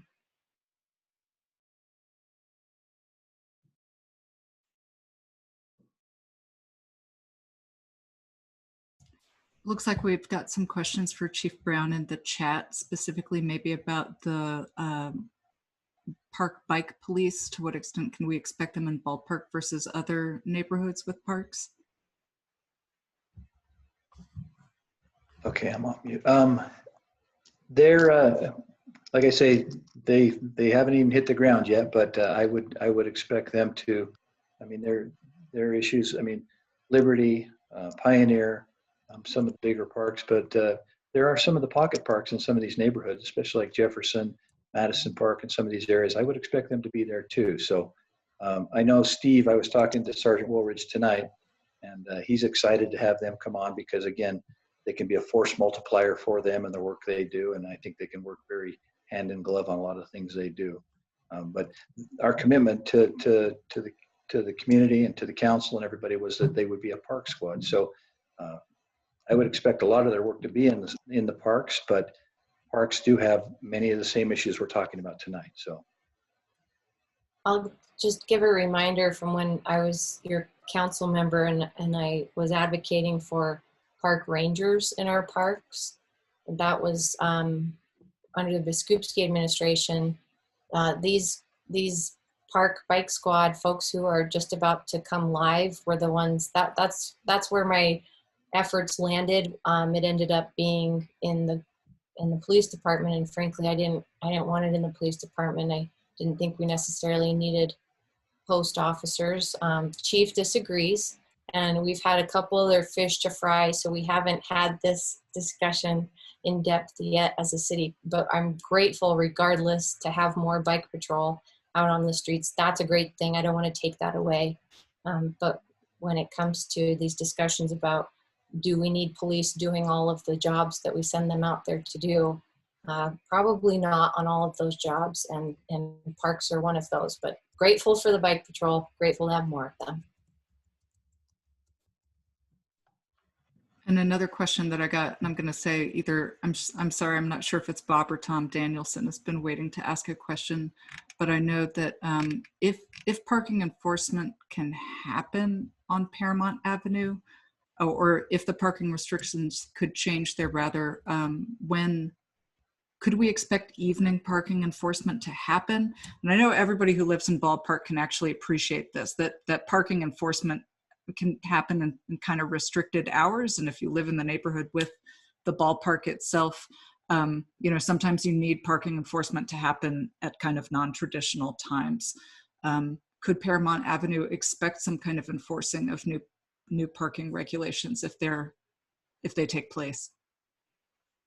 Yeah, absolutely. I think I've seen some comments in on the chat through the night about the mobile app working for some people, not working for other people. I shouldn't tell you this, but I love the mobile app, and there's been plenty of times over the years as a council member that I would report parking violations on the mobile app, and I found it to be very responsive on parking complaints in particular. So when we find the way to thread that needle of minimizing what is right now a pretty wide exemption on parking, there is no part of the city that would be exempt, and you using the mobile app or even requesting, as Tim Cosgrove can help me do, to compliance, that they focus without calls on High Avenue and Paramount Avenue, they can do that. And there are focus areas that they would normally focus on anyway. So yes, we can manage that. Sorry, I know, Bob, sorry. Bob, you're labeled as iPhone, so it's confusing to try to unmute you. Would you like to ask? No, I just tried. Would you please ask your question? I'm sorry, you've been waiting for such a long time. I've unmuted you.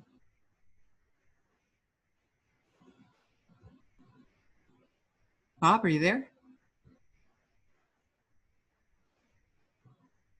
Bob? While we wait for Bob, right. I'll mention that Bike Patrol does do alleyways. They ride alleyways.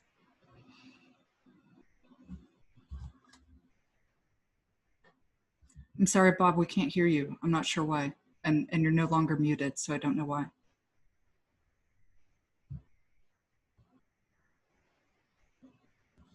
But I've had tech problems before often, so I'm sympathetic.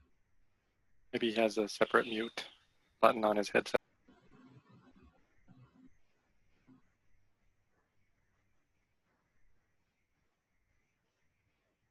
I'm happy to in the meantime, looks like we've got some questions about camp abatement that might be pretty important. Yeah. I'm sorry, Bob. I can see your lips moving. This is the terrible thing. Do you want me to go ahead, Amy? Yes, please. I'll let Bob have a chance to foodle with. Bob, you might want to even hang up and rejoin the meeting, which I know is depressing to hear, but I've had to do that before with my iPhone. I'll tell you about the phase 2, which is the cleanup effort. And then Michelle Hoon might have details or corrections to what I tell you if I'm off, because I know, as I said at the beginning, that the partners are still coming together. So phase 2 of the community commitment program that's about to kick off will focus on outreach by our Community Connection Center co-responders, social workers, service providers, legal defenders are a part of this, and our justice court. And they will focus in the first couple of days on those encampments and trying to get people to engage in services. In the subsequent days, I believe it's day 3 or 4, and Michelle can correct me, that's when the cleanup of the encampments begins, and they will have notices in those days leading up to it that the cleanup is going to happen, and be offered resources to move from there into the resource centers or other resources. So the camp cleanups is still done in partnership with Salt Lake County. It's the county health department that does the encampment cleanups. And Michelle, do you have any details to add there that I've missed? Sure, Mayor, thank you. So camp abatements are largely a function of Salt Lake County Health Department. What the Salt Lake County Health Department does is they go out to an abatement site, or to an encampment site, excuse me, and they evaluate it for any public health or public health concerns that may be associated with an encampment. Generally speaking, there really are a lot of concerns that are associated. There could be bio waste, there could be needles, there could be trash, there could be other concerns that would require health department intervention. So what Salt Lake City does is Salt Lake City partners with the health department to evaluate each location where we know there may be an encampment. And then the health department comes back to us and lets us know whether or not that needs to have what we call an abatement. An abatement, what an abatement is it is removing people from a specific area for a certain amount of time, and that is in order to make sure that that area is cleaned. We can do this repeatedly in some areas to areas that consistently show concern for public health. These are also sort of woven into this, to the community commitment plan. We are working with the Salt Lake County Health Department to identify specific locations that may need to be abated, possibly at a more frequent rate, given the health and safety concerns that are associated with those encampments.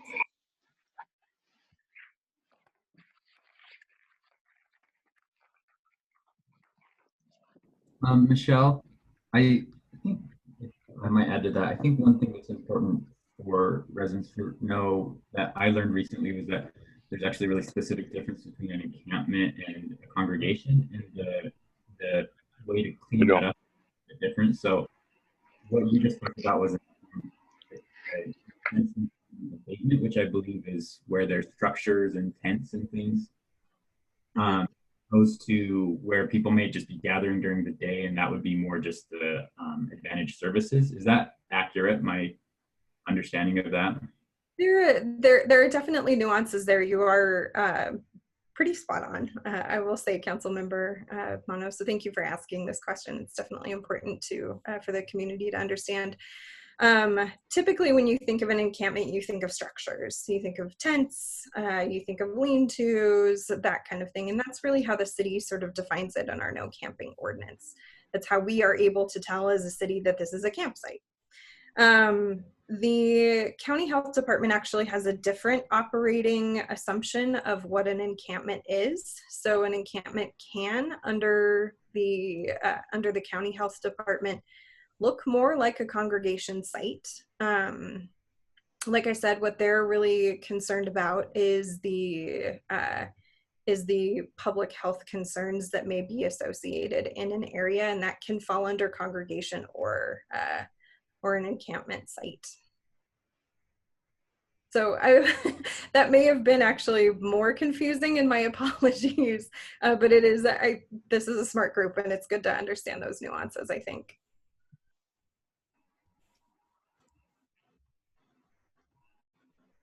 All right, Bob, I believe you've rejoined us, but I'm still not sure if we can hear you. So I'm going to give another Danielson. How about now? Can you hear me? Oh, go ahead. I can hear you. Well done. Give it to Tom. Go ahead. Okay. You can hear me. Great. So my name is Bob Danielson, and I'm a resident and a business owner in Salt Lake City. With all due respect, I want to just state a couple things from myself and people on Paramount, and I'm going to state it pretty bluntly. But the increase in drugs, the prostitution, the crimes within our district result of promises made to our community and our street, on Bill Knowles, and not followed through by our current leaders. And some of these promises were made by previous leaders, I understand. As Michelle had said, we were promised a police substation on site. We were promised significant funding for security measures, lighting, improvements to the street and sidewalks, increased police presence, just to name a few, none of which have happened. And what we're seeing here, our criminals are flocking to our city and our neighborhood, and they've been emboldened by the lack of action by our leaders. And I'm sorry to say, criminals feel that they're welcome here with no consequences. As I sit here and talk to you tonight and you look across the street, there's a group of about 7 or 8 people that have been there for a full week, smoking spice, and other drugs across me. This going nuts. I've got a fire truck coming here now, so I apologize. And the police have been unable to do anything. I have read, and I do applaud the mayor's recent plan on the abatement of camps, the outreach to the homeless, the funding for housing, but there's several key components missing to that.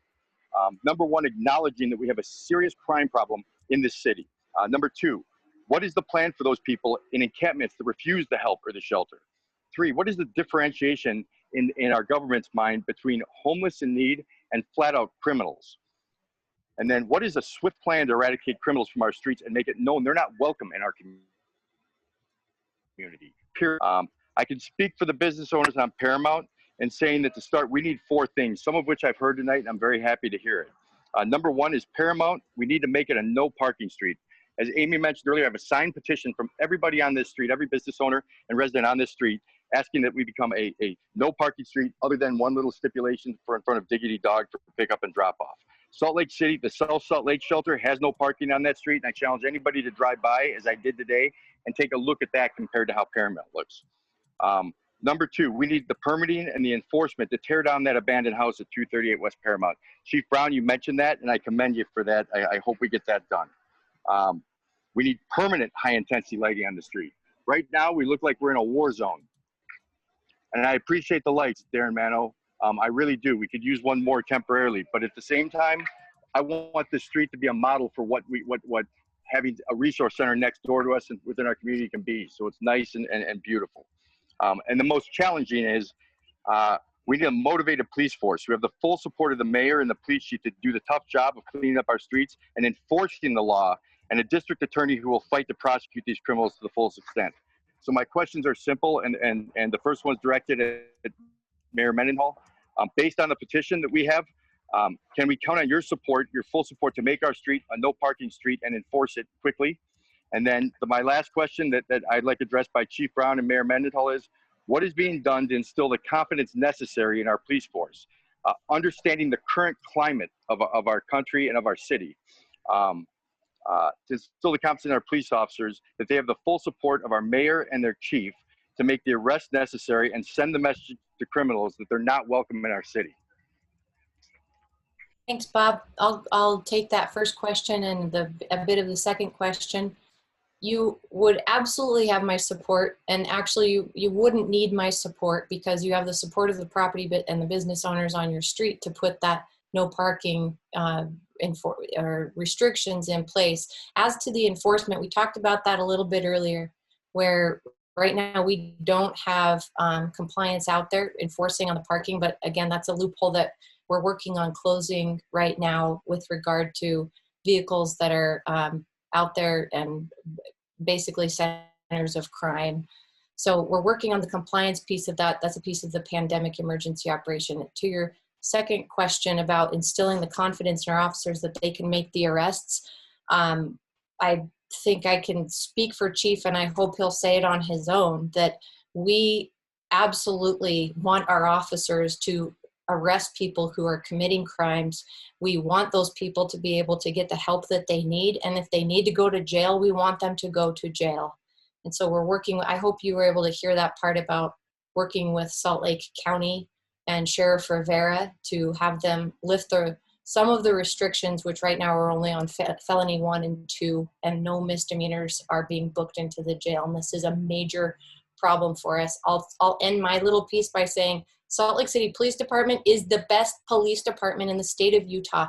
And that's not because we don't make mistakes. It's because when we make mistakes, we are brave enough, and we have the leadership from Chief Brown to say, now how the hell are we going to make it better? We've got to make it better. And so reforms are happening in Salt Lake City. And I won't go into that right now. And I'm happy to share that. You've probably seen that in the news, but we're happy to share more information about it. But Salt Lake City has a fantastic police department, and they want to do this work. And Bob, thank you, Mayor. I appreciate those comments and support. I really do. Bob, and I'll second exactly what the mayor said. They are the best in this state, if not the country. They're a great bunch of officers, and all they want to do is serve. one of the, I'm not making excuses, I'm just telling you how it is and what we're trying to do to make it better. But a lot of times you can arrest people, you can take them to jail, but the jail won't hold them. They're out before we finish our paperwork. Many times, and then the other component of that people don't realize is the courts are impacted by COVID. And so you can make an arrest, they get OR'd out, they get a court date, or maybe they don't get a court date, but the court date may be 4, 6, 7, 8 months down the road. And so the whole wheel with all the gears aren't quite meshing. And that's what I think is really important to the plan that Mayor Mendenhall has, is that we're going to put the gears together. I've talked with Judge Landau, I've talked to Sim Gill. It's got, everybody has a part to play, and taking, diversion is one thing, but diversion, if people don't want our services and they don't want the help, and they continually to be a problem or a chronic issue in our neighborhoods and commit crimes, then we've worked it out with Sheriff Rivera that we have X amount of jail beds that we can actually take somebody to jail. And so that is what is kind of in the plan going forward. But Bob, I know I've been down to your shop and I've talked to you, and you have my commitment. I want you to know that. You have his cell phone number too, like everybody else on this call. I know that we're at the end of the hour. If anyone, I tried to track the comments or the questions, and I know we didn't get to all of them. I also know that Tim Cosgrove is really good at liaisoning questions and getting answers to folks. So if you don't have Tim's contact information, I think it's on the agenda and on the Facebook page. But I want to thank you for having us here tonight with you. Thank you very much for your time, Mayor Mendenhall. I really appreciate it, and also Chief Brown.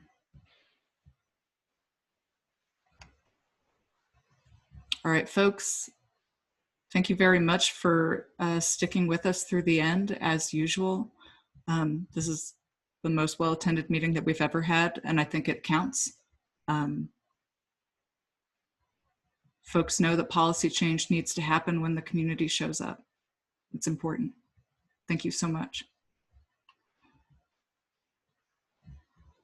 All right, I'll let our elected officials and our representatives and our administration sign off.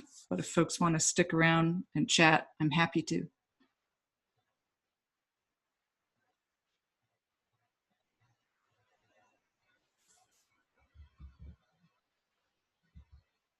Nice to see the walls of some of your living rooms and offices. Amy, I just want to say one more thing, since, people are leaving the conversation, whoever wants to hang on. My business is barely hanging on. I know. And so, to Bob's point, to everybody's point, we are waiting for action. We understand the limitations that are right now, whether it's resources from the police force or, human or money.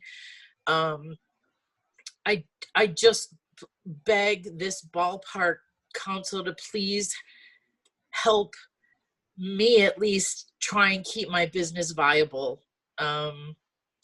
So I just want people out there to know that it's real. I mean, it is real.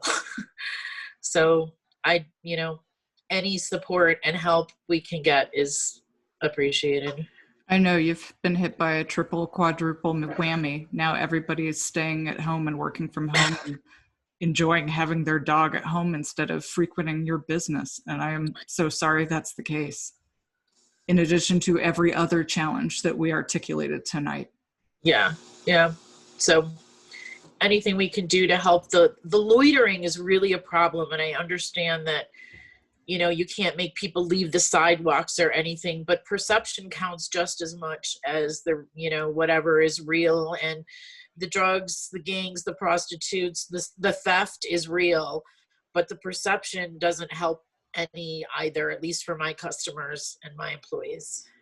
Michelle, I appreciate that. And that's actually one of the tensions that I feel as a community council leader. If I'm going to host a meeting that's focusing on crime on Paramount Avenue, I wonder to what extent that hurts people like you. Even as we're seeking solutions to the problems, to seek solutions, we have to publicize that there is a problem. And I don't know, I wish I knew how to help you more in that regard, because that's terrible. Like I feel at a loss. Yeah, I'm gonna call Chief Brown again, and I think, you know, part of it's a double-edged sword. I have 4 police cars in front of my place every day, and so my customer is always like, "What's going on? What's going on? What's going on?" On the other hand, we want the police officers there, you know, so it's just a vicious circle, really. I'm sorry. If I had a dog, I would totally bring it to you.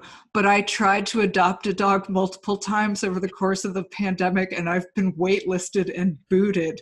The competition for your customers is so intense.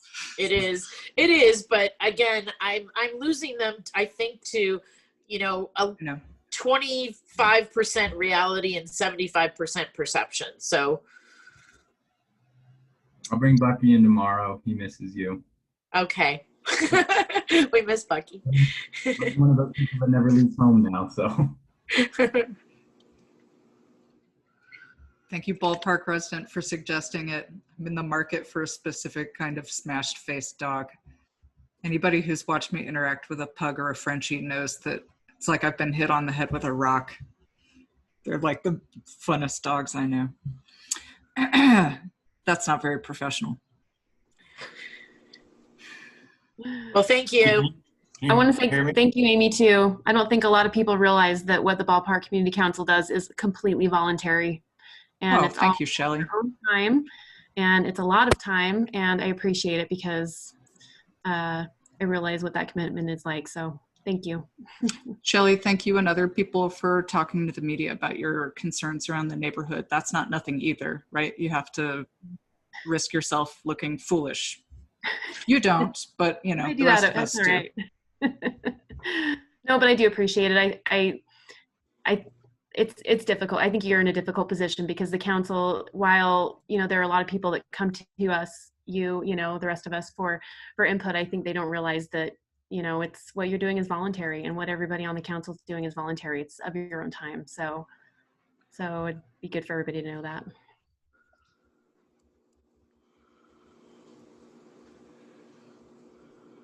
Well, I had one other question. I wrote it in the chat room, but nobody answered. Who is Michelle Hoon? Michelle, I thought Tim could answer that. Tim, you look like you're about to. You could say something.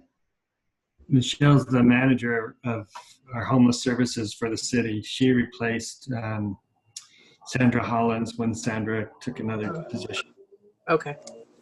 She comes with Michelle. She was the manager of the executive director for the Road Home over the Family Shelter in Midvale. Okay, thank you. I have a meeting, Michelle, with her and a couple other people on Tuesday at 3:00, and I think Matt's going to attend, Matt Melville. So you're welcome to come by. We're going to do a call with him. Oh, great! I would love to. Thanks. At your place? Yeah, just walk over and trying to find some solutions. The one thing I didn't hear that I'm concerned about, in just speaking to a lot of the officers, is, I don't know, Amy, if you know this, but we've heard that 50 officers have already left and more are leaving. And I know they said that there's going to be increased police patrols, but I got to be honest. I mean, we had someone trying to rip our door open this week, threatening to slit our throats. And that person was arrested and back on the street by 5:00. With less police, if that's true, it's a little bit terrifying, because how are they going to staff the area?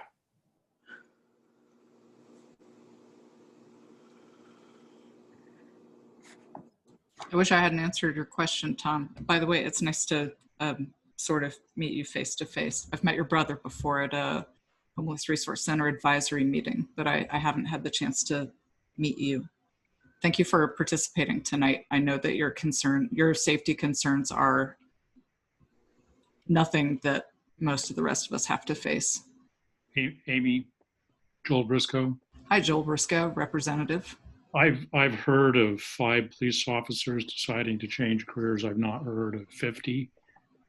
I would think if it hit 50, we would have been reading about it in the news, but that's worth looking into. I also attended a training on Saturday in which we heard from some people who work inside law enforcement. One of the questions they wanted to ask us, they wanted us to think about was if people who are concerned about people speeding on 7th East, if you look at how much money we spend on writing tickets in 7th East and it doesn't actually lower the speed limit on 7th East, why are we spending police time doing that when we have issues where we could use their time in Ballpark? And their question was, why don't we use data? Why don't we use really good information to decide where and how we should deploy our police? So I don't like the term defund our police because I think it's inaccurate and I think it can be demeaning. But I do support taking a good analytic look at how we do use our police in the city and whether we're using them for the things they should most be used for. I appreciate those comments, Representative Briscoe, because earlier this year when we were talking about crime on the west side of District 5 versus the east side of District 5, Darren was given data showing that there is literally 10.8 times the amount of crime on the west side of the district as the east side. And I know a lot of the folks in Ballpark want to know, are we actually receiving 10.8 times the number of resources and patrols? Sorry, ELPCO. You don't need any resources, do you? I can like shed a little light on that, be, though. Just to respond to Mr. Danielson's comment, I just looked up what Joel said, and yeah, the number is 5 police officers from June that had quit the Salt Lake City Police Department. That might have changed, but again, 50 seems like a big number. The thing I know that why they're able to ramp up the staffing right now is that this actually goes back to meetings we had back in 2018 and 2019 with the bike patrols and the park police. They have to get the post academy folks to graduate, and so they kind of get these new cohorts coming in. And I think right now they're getting a big surge of cohorts joining the police department, and that's why they're able to actually ramp up these new patrols. So because when we were trying to do this back in 2018, they were like, just got to wait. We just don't have, they're in training right now. We got to wait the weeks or months it takes for them to train, and then they come back on. So I think that's why we're seeing a lot happening now, is that these new classes are joining, and hopefully will allow them to actually fill the capacity that they wanted. Jason Stevenson and Representative Briscoe, it looks like George Chapman disagrees with your data. So if there was a way for you to actually stick your data source into the chat, that might be helpful. I'm shocked. I am also shocked. So this is King. Can I say something really quick? I would love for Detective King to be able to, I'm sorry, Detective King, we didn't give you a chance while your boss was on the line to. No, it's good. You wanted to hear from him, so I'll give him the floor. So as far as the officers, to my knowledge, we haven't had 50.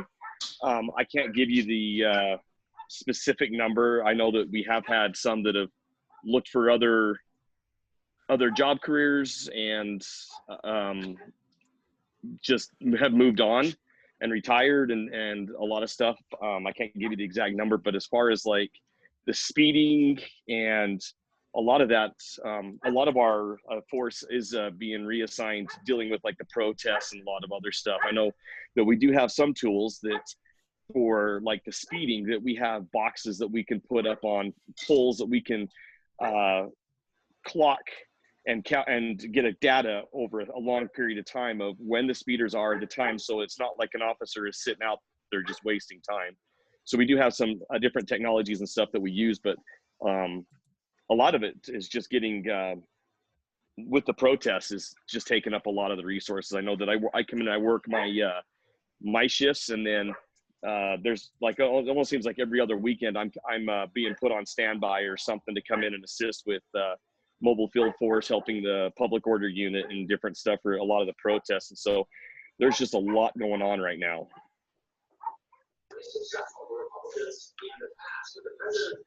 Oh, I'm going to mute somebody. Sorry about that. Ross, I think you might be the source of the noise, so I'm going to mute you. Oh, I was right. Exciting.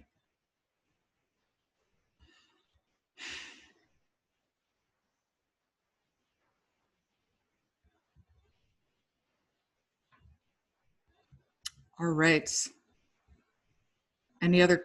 Sorry, before there were a lot of murders that happened this recently. This meeting was going to be focused on school board candidates, but this felt more pressing. Jason, do you have a school board candidate meeting lined up for us? Mm-hmm. We did do interviews back for the primary. So I know you did interviews, but the issues are so much more contentious. That's true, even on school boards. Yeah, it's just how much can we squeeze in between now and the election, right? So, but yeah, I'll post those interviews back on our page just so people can go back and look at it. There's just 2 candidates for District 5, and we interviewed each for about half an hour. So. Mm-hmm. They're good interviews. They give you a real sense of the candidate. Okay, everybody's been on for almost 2 hours, and I really appreciate it. If we go for a little bit longer, I won't have to put my kids to bed. So can we just stick around a little bit? You just picked up new kids too. So what? You're giving Jackie a lot of work, Jason. That sounds like garbage. We trade off. She delivers babies most nights. So. Oh, that's a good point. You do-gooders. Our kids were on their own. We're like, get downstairs and be quiet. Just kidding. There's a portion of my house that's being treated to that tonight. Can I answer any more questions? We still have a lot of important folks on this call. Also, nobody gets the opportunity to socialize with this kind of group of people anymore. So, hey, I don't have a question. I was trying to show you the lovely view out of our window of the nice bright lights in the park, and we are beyond thrilled that they are where they are at. I am delighted for you. Are you interested in further Jefferson Park improvements, like a pedestrian path? What are your Jefferson Park feelings? Yes, we are interested in those, we love the ideas, and we're going to take the survey. The lights have been coming up very slowly. We're hoping that there will be one more that will happen. But we have been thrilled as millennials taking part in the homeowner and the community thing. And I'm just coming down. Okay. But yes, we're very thrilled and are happy to be a part of this. So thank you for your time. Oh, thank you for joining in. And I appreciate all the engagement that's happened around Jefferson Park. We have a little update on that. I think the poles on the alleyway, so sort of that west leg of Jefferson Park, Parks Department is looking at lights on those as well, and it's currently coordination with Rocky Mountain Power. Which I will make a note. Maybe time will tell, but the city fixed a sprinkler issue, and so the sprinklers have been going off extra a lot, which has cut down significantly on the dealing and the people doing things that they shouldn't be doing in the park because they were getting wet. So.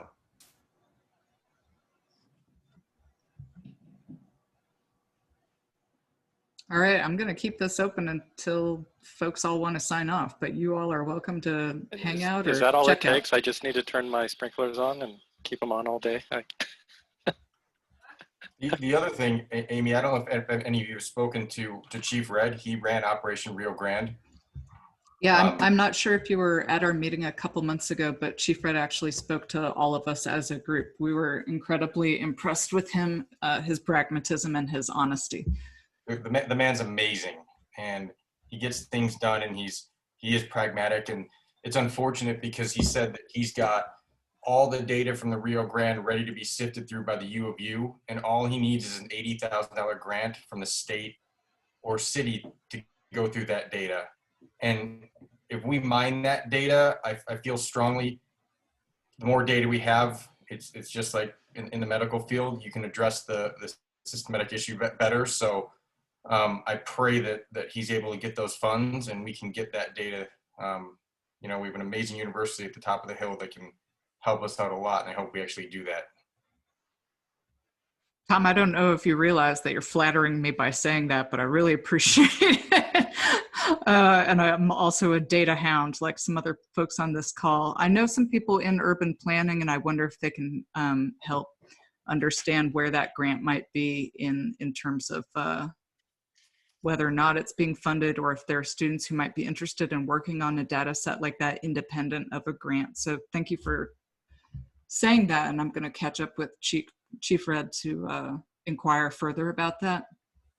If you're in higher education, you know there are always students who are willing to work on like an actual meaningful project that could create change, and I'm eager to embrace those students who could work on stuff like that.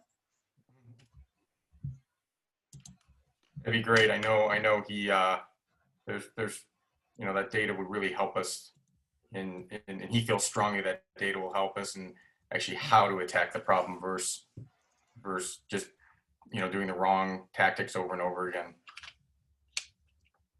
Thank you for sharing that. I will follow up on that.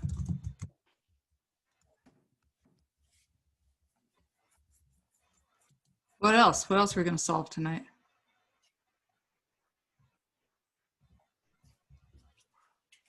George, I think the Ken Gardner Institute, you know, is doing a lot of stuff with different data sets, but you're welcome to come on and chat if you want. You out there? Hey, yes. When I was talking about redevelopment, I don't think they touched on the parking lot, the Bees parking lot, did they? No, I'd love for you to ask about that, Jesse. I know we've floated that in small groups before, but I think you're going to ask a good question. Yeah. Do you want to articulate it? Well, Darren, we talked about doing some just kind of environmental things to make that less attractive to loitering, whether it's xeriscaping with some small boulders so that that grass isn't so inviting, things like that. But I think long-term, a mixed-use structure that accomplishes the parking but puts eyes on the streets is a lot better use of that property. And I don't know if that's in the long-range RDA plans, but since the city already owns it, I wonder if that is something, since it's a continued hot spot that doesn't have to wait for 10 years of tax increment to build up, to get that site redeveloped into something that's more than just a parking lot. Yeah, I asked Danny for an update on that as well, and I think they're a little bit preliminary on knowing exactly what that would be used for. The State Street Redevelopment Agency project area is we're still negotiating with the county. It's taken, I think, a lot longer than any of us before I was on the city council ever thought would take, but I think there's some hesitation with like the size of the project areas and the county giving up that much geographic area. So there's some communication with them, and we have kind of small group meetings that are set up to get that. And I think they're waiting until we can finalize the project area, the participation from other taxing entities, and then start looking at those plans. So I have asked for an update. I don't have anything specific on that, but I know that I assume it's intended to be used, and if not, I'll definitely voice that concern. But I'm not going to stay. I hope it's not going to stay just a parking lot. I don't think that's the intention at all. But part of my question is a comment that because that State Street and Ballpark line is probably a long time and to be built out, that perhaps that one spot could be redeveloped now. Like, why wait? Yeah, and I'll talk to Danny about that. Thanks. The landscaping thing, I know Amy knows all about this. She put together the request, and so we're waiting for a kind of more details about the CIP process for this upcoming year. Rumor is that there is money for community-led applications this year, but the process still hasn't been delineated, so there's not any agreement yet about like what if you had a application in the queue from last year and your community still wants it, will it be given somehow additional priority or not? Those are some of the questions that we have. And landscaping is one of those things that should still be in the queue from last year.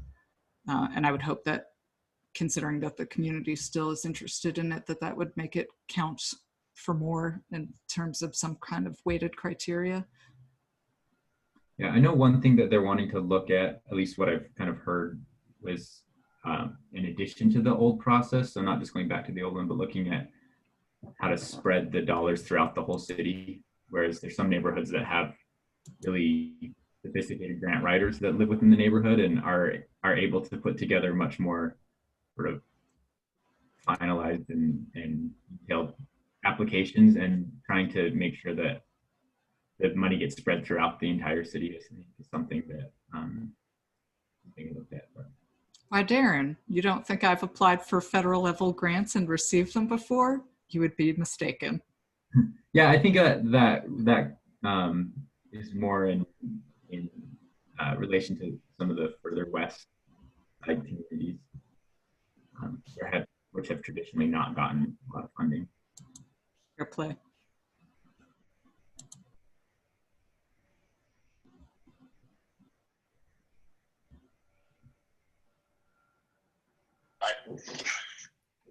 I got another question. Hi, Bob. So I've been calling. Tom, excuse me. Yeah. I've been calling around to other municipalities, and Darren, maybe you know this, and apparently Salt Lake is the only city in Utah that's not enforcing camping, loitering, littering, all these crimes.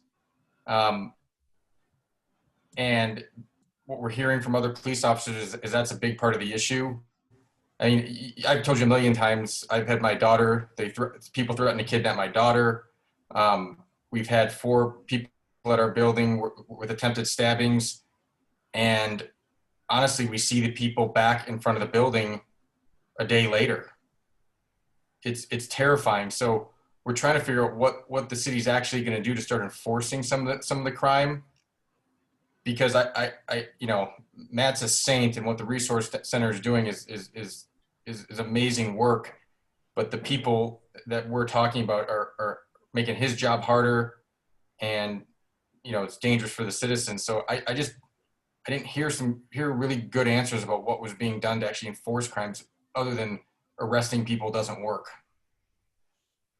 Right. Yeah, and I think that one thing I've heard is that there are some cities who are pretty aggressive at giving people tickets for loitering and things like that, and that's not something that we've traditionally done as a city, because it just makes their record that much more deep and harder for them to get into permanent housing and to get through the system successfully. So that's not something that, and really what that does is that it just moves people away from those cities and into Salt Lake City, because we don't do that. So I think what you're saying is to some degree true. I don't think it's something that we're interested in doing, just because it makes it that much harder for people to actually get into permanent housing if they have 15 tickets that they have to take care of as well. I don't know the details, though. I have asked for that. I don't know the details about what specific ordinances. I don't know that it's ordinances that we're not enforcing. It's just the practice of ticketing people for sort of minor things, which tends to make it much harder for them to access for permanent housing. Yeah, and I completely agree with that. And you can't ruin somebody's life over minor issues. But I can tell you right now, there's probably 9 people in front of our building right now smoking spice and doing drugs. And I called the police tonight, and I can see them on camera right now. They're still there. So at this point, I don't know what to do. The other day, someone, they get on that stuff and they go crazy. And unfortunately, we're the first people they see at 5 in the morning, and it's terrifying. And we need something to get done. We need more of a police presence, and I just didn't hear any of those answers. Well, tonight was the most direct I've ever heard the police department actually agree to putting patrol officers and bike bike squads in our neighborhood. So actually, I hadn't ever, I mean, I've asked similar things as well, and this is the most direct of a affirmative answer I've ever gotten. So I think hopefully that happens. So sounds like I'm sorry, Darren. Go ahead, Jason. I was just going to say I could provide a little context on one reason why Salt Lake City doesn't do sort of aggressive citations and arrests. There's actually two reasons. One is it's kind of logistical. If they actually do detain and arrest someone, they have to inventory all of their items and gear, and that actually can take 10, 15 hours for officers to do that. So the actual sort of cost-benefit analysis of citing someone for jaywalking or public urination or intoxication actually causes the police to not be actually out patrolling, because then they have to inventory all of their belongings, and it really takes a long time. The second reason they don't is there's a decision out of Boise, Idaho, which has just been reaffirmed, I think, by a circuit court above that, that said that if there's no place, there's no shelter space available for people to actually sleep in, like a homeless resource center or other kind of emergency shelter, then you can't actually ask someone to move along if they are sleeping in a public place. And we're not under that jurisdiction.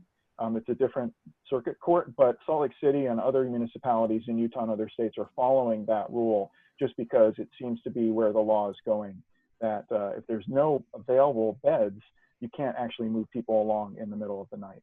And I know Chief Brown has said that that's what they're doing. So those two combinations, I think, are one reason why we don't see that aggressive enforcement happening within the city.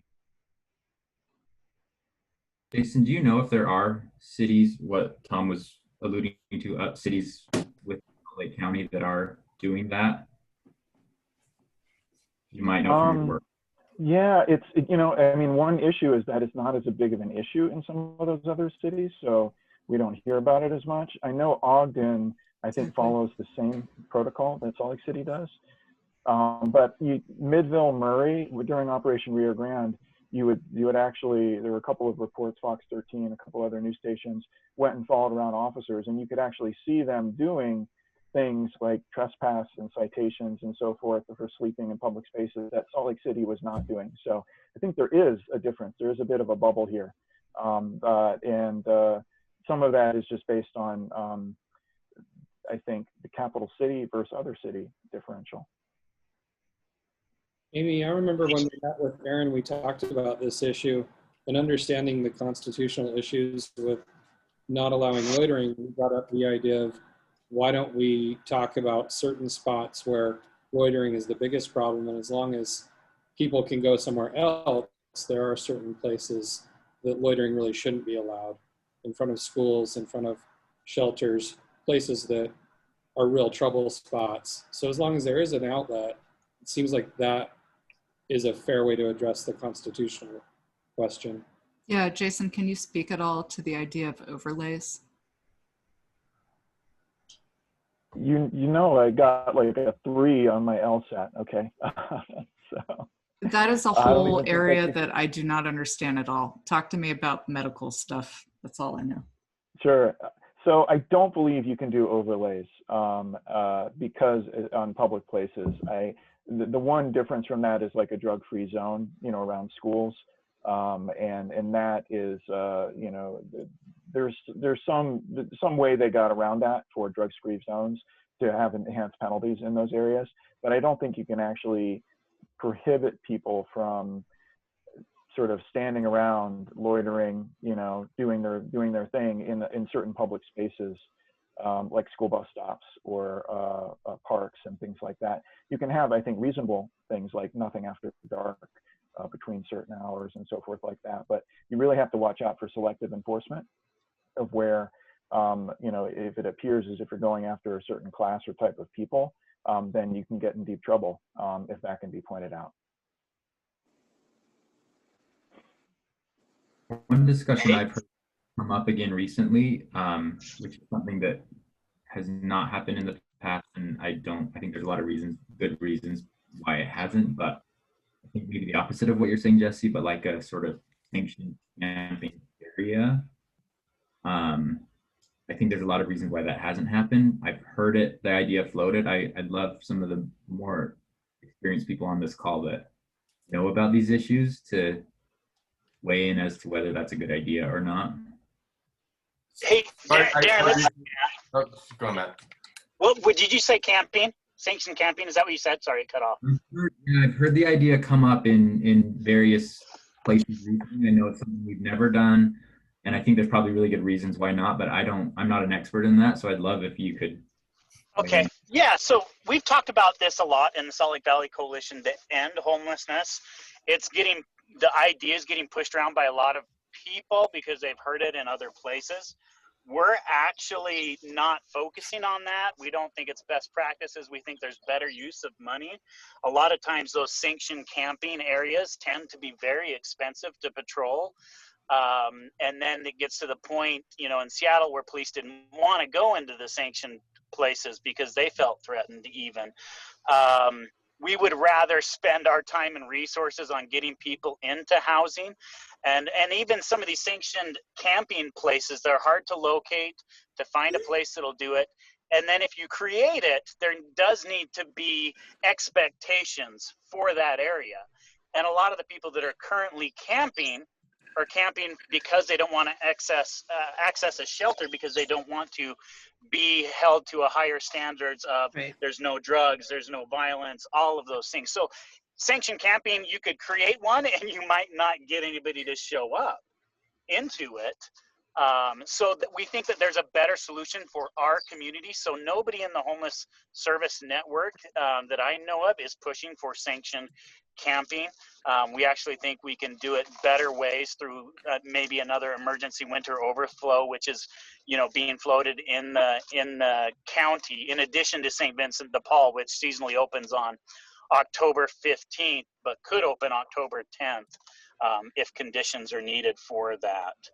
I also think that ruins the conversation, because the conversation should be focused on what causes homelessness. We keep trying to triage people who, are homeless, but, maybe they really do need assisted care for the rest of their lives, or they need the mental health stuff. But I think we need to laser focus in on the addiction and the mental health thing, and the homelessness will alleviate itself. Yeah. Instead of building these big shelters, let's invest in long-term care. What's good is later this month, Pamela's Place is opening. That's going to be 100 units. That is right across the street from Sunrise Metro, located near the Rio Grande area, that we're going to be able to get a lot of people into. And it has that wraparound services. If we could have one of those open up every 3 months, we would see a dramatic change in these issues. So you're hitting it on the spot. But go ahead, Darren. I was just going to say, Michelle, I think you're absolutely right. That none of the things that these are all band-aids to the issue, and the issue is getting people addiction support, addiction recovery, mental health, and permanent housing. One thing that I've learned, I mean, you all know I'm really new to this job, but those are really traditionally the county and state. So I appreciate that we had state representatives, and I think I saw Shireen Gorbani on here for a moment as well. But I think if we're all making sure that we're reaching out to our county and state representatives as well as the city does law enforcement. We have done a lot of housing, but really the money for the housing should be coming through the federal government to the county and the state. So it's definitely a issue that needs collaboration on all levels. And I've tried to build those relationships, but I think as much as we as residents can also reach out to those to the representatives at those other levels as well, and try and build that support too.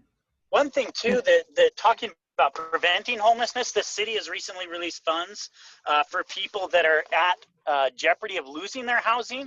So they can call, there are numerous service providers that are doing this. I know St. Vincent de Paul will help people navigate that, and have rental assistance money to keep a person in housing right now that the city was allocated and has been working with. So that's a program that Did we lose Matt? To keep people from entering homelessness. I think we allocated 1.1 million for that. Michelle, see, that's a blessing. That's great. Thank you. Michelle, another thing that I've brought up with our state level folks is something that Representative Steve Eliason has tried, and that is creating a 24-hour mental health drop-off room, essentially. And I believe he's piloted that program, and I want to say Davis County, and I'd be interested in making connections with Salt Lake folks to try the same model in Salt Lake City, because I agree with you that we have a need for additional mental health resources. And Dennis is going to say something nice to see your face, Dennis. Been around. Couple things. One, yes, what you're talking about is the receiving center. Thank you. Basically based for people who are either experiencing mental illness episodes or even sobriety issues, where they can be picked up and put somewhere to calm down, to sober up, whatever's necessary, rather than necessarily throwing them straight in jail, so that we're not using those resources unnecessarily. Yes. So Yeah. there are plans already in existence in Salt Lake County. Funding has come through. Sites are being located, so that is definitely on the table. And diggity, Dennis. That you can't just rush by that. That's like super good news. Sorry, I mean, like that's. It's weird when you're like, man, I wish this existed, and somebody's like, it's gonna exist. They say I like to make an entrance. Also, Darren, what you had mentioned about sanctioned campgrounds.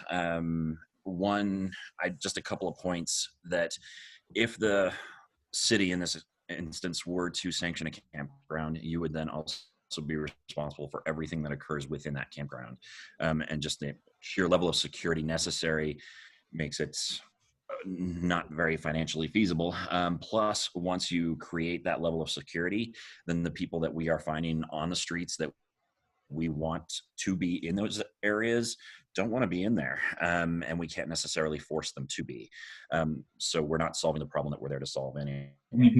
What Matt said, people won't even go to the campground either. What's that? That you mean like what Matt was saying, that people won't even go into the campground? I mean, the people that we are talking about right now are the ones that are using drugs on the streets. They're obviously not going to do that under the watchful eyes of security in a sanctioned campground either. Plus, we live in a climate that has temperature extremes. We were, 50 degrees last night, but we're going to be 100 degrees by Sunday. And we open up cooling centers every summer and winter overflow shelters every winter. So any sanctioned campground is only going to be a viable living space intermittently throughout the year. So it'd be really tough for it to be a functional solution for anything. Thanks, I appreciate that. I knew there were probably good reasons, and now I know them, so thanks. Sure.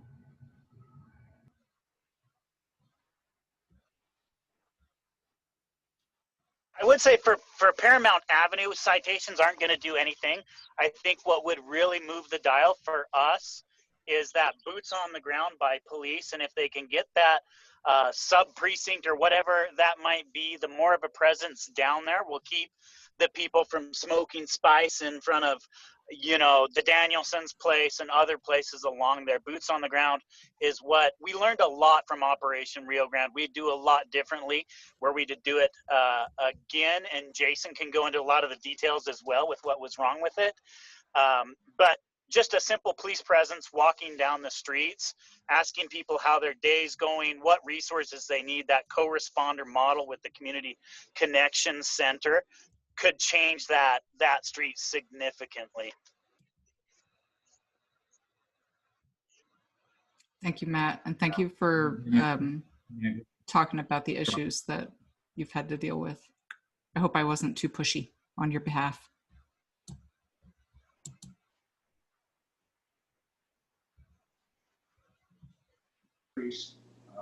I'm going to say goodnight and thank you. I'm going to go Thank you, turn on Michelle. Fox 13. Yeah, I'm listening to Fox. Sorry. Oh, good. All right. Everybody. Oh, cool. Principal Bell's on Fox. That's awesome. So, Shelley, this is so great.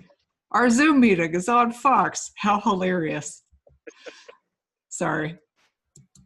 I think that's a first for me. Anywho, thanks everybody. Anybody else want to stay, hang out? I have like even more containers of LaCroix I can drink. I feel like every class of mine should be sponsored by LaCroix. I have these lined up like all day on my desk. It's absurd. Sorry. So Amy, thank you so much for hosting this. We appreciate it. You're welcome. Appreciate you. Thank you so much for attending. You were articulate and your concerns are extraordinary. All right, guys, have a good night. Thank you. The first time we've all talked about everything, huh? We've had support from the city, and I think it went really well. Thanks, Terrell. I think so too. But Fox News is still on the call, so they might be broadcasting this live. What do we do? I had my camera off all night. I know, man. Yeah. Could get these. Yeah. Check out my haircut that I gave myself in my backyard. Right on. Thank you, George. Well, Amy, if you have time next month and want to give myself and maybe Litvac a little time to talk about homelessness and especially to talk about some of our success stories and our data.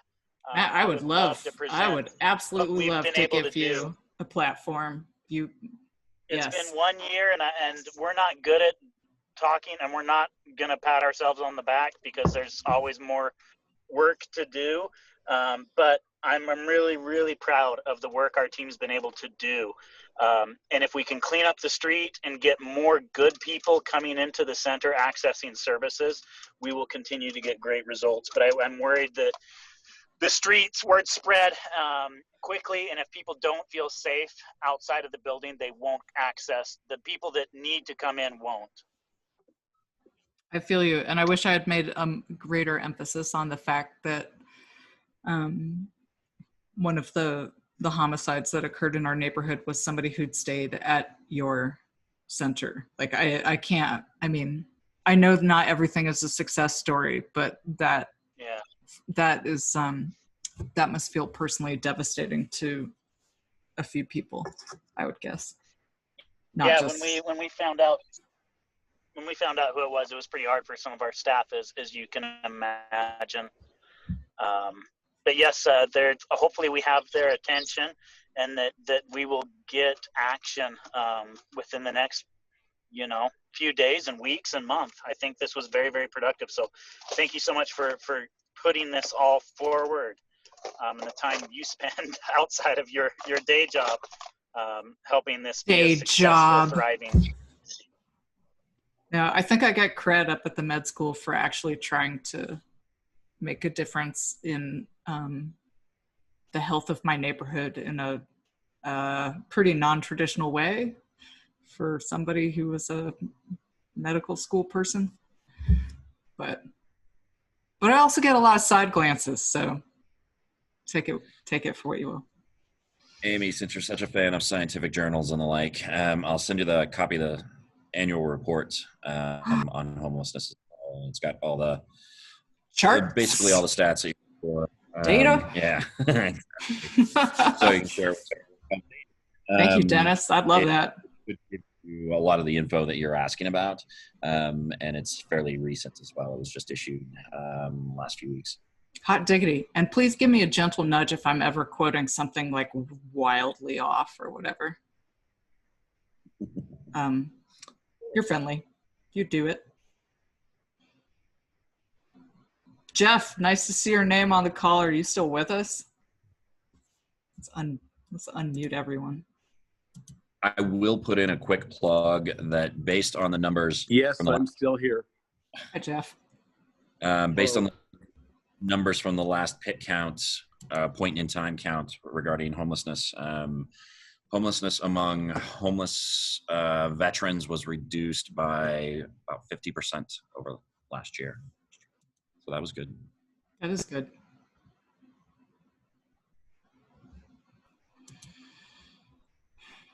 Lauren, I don't know if you're still on this call, but thank you so much for joining us. trying to unmute everybody. Hi, but- yes, I am kind of listening. I just went live with our story a few minutes ago. So George Chapman alerted us to that fact. I hope we provided you with a good narrative that you can talk about for our community. I did. I talked with a couple residents. That story will be online probably in the next hour or so. If you want to check it out. Send it to my mom.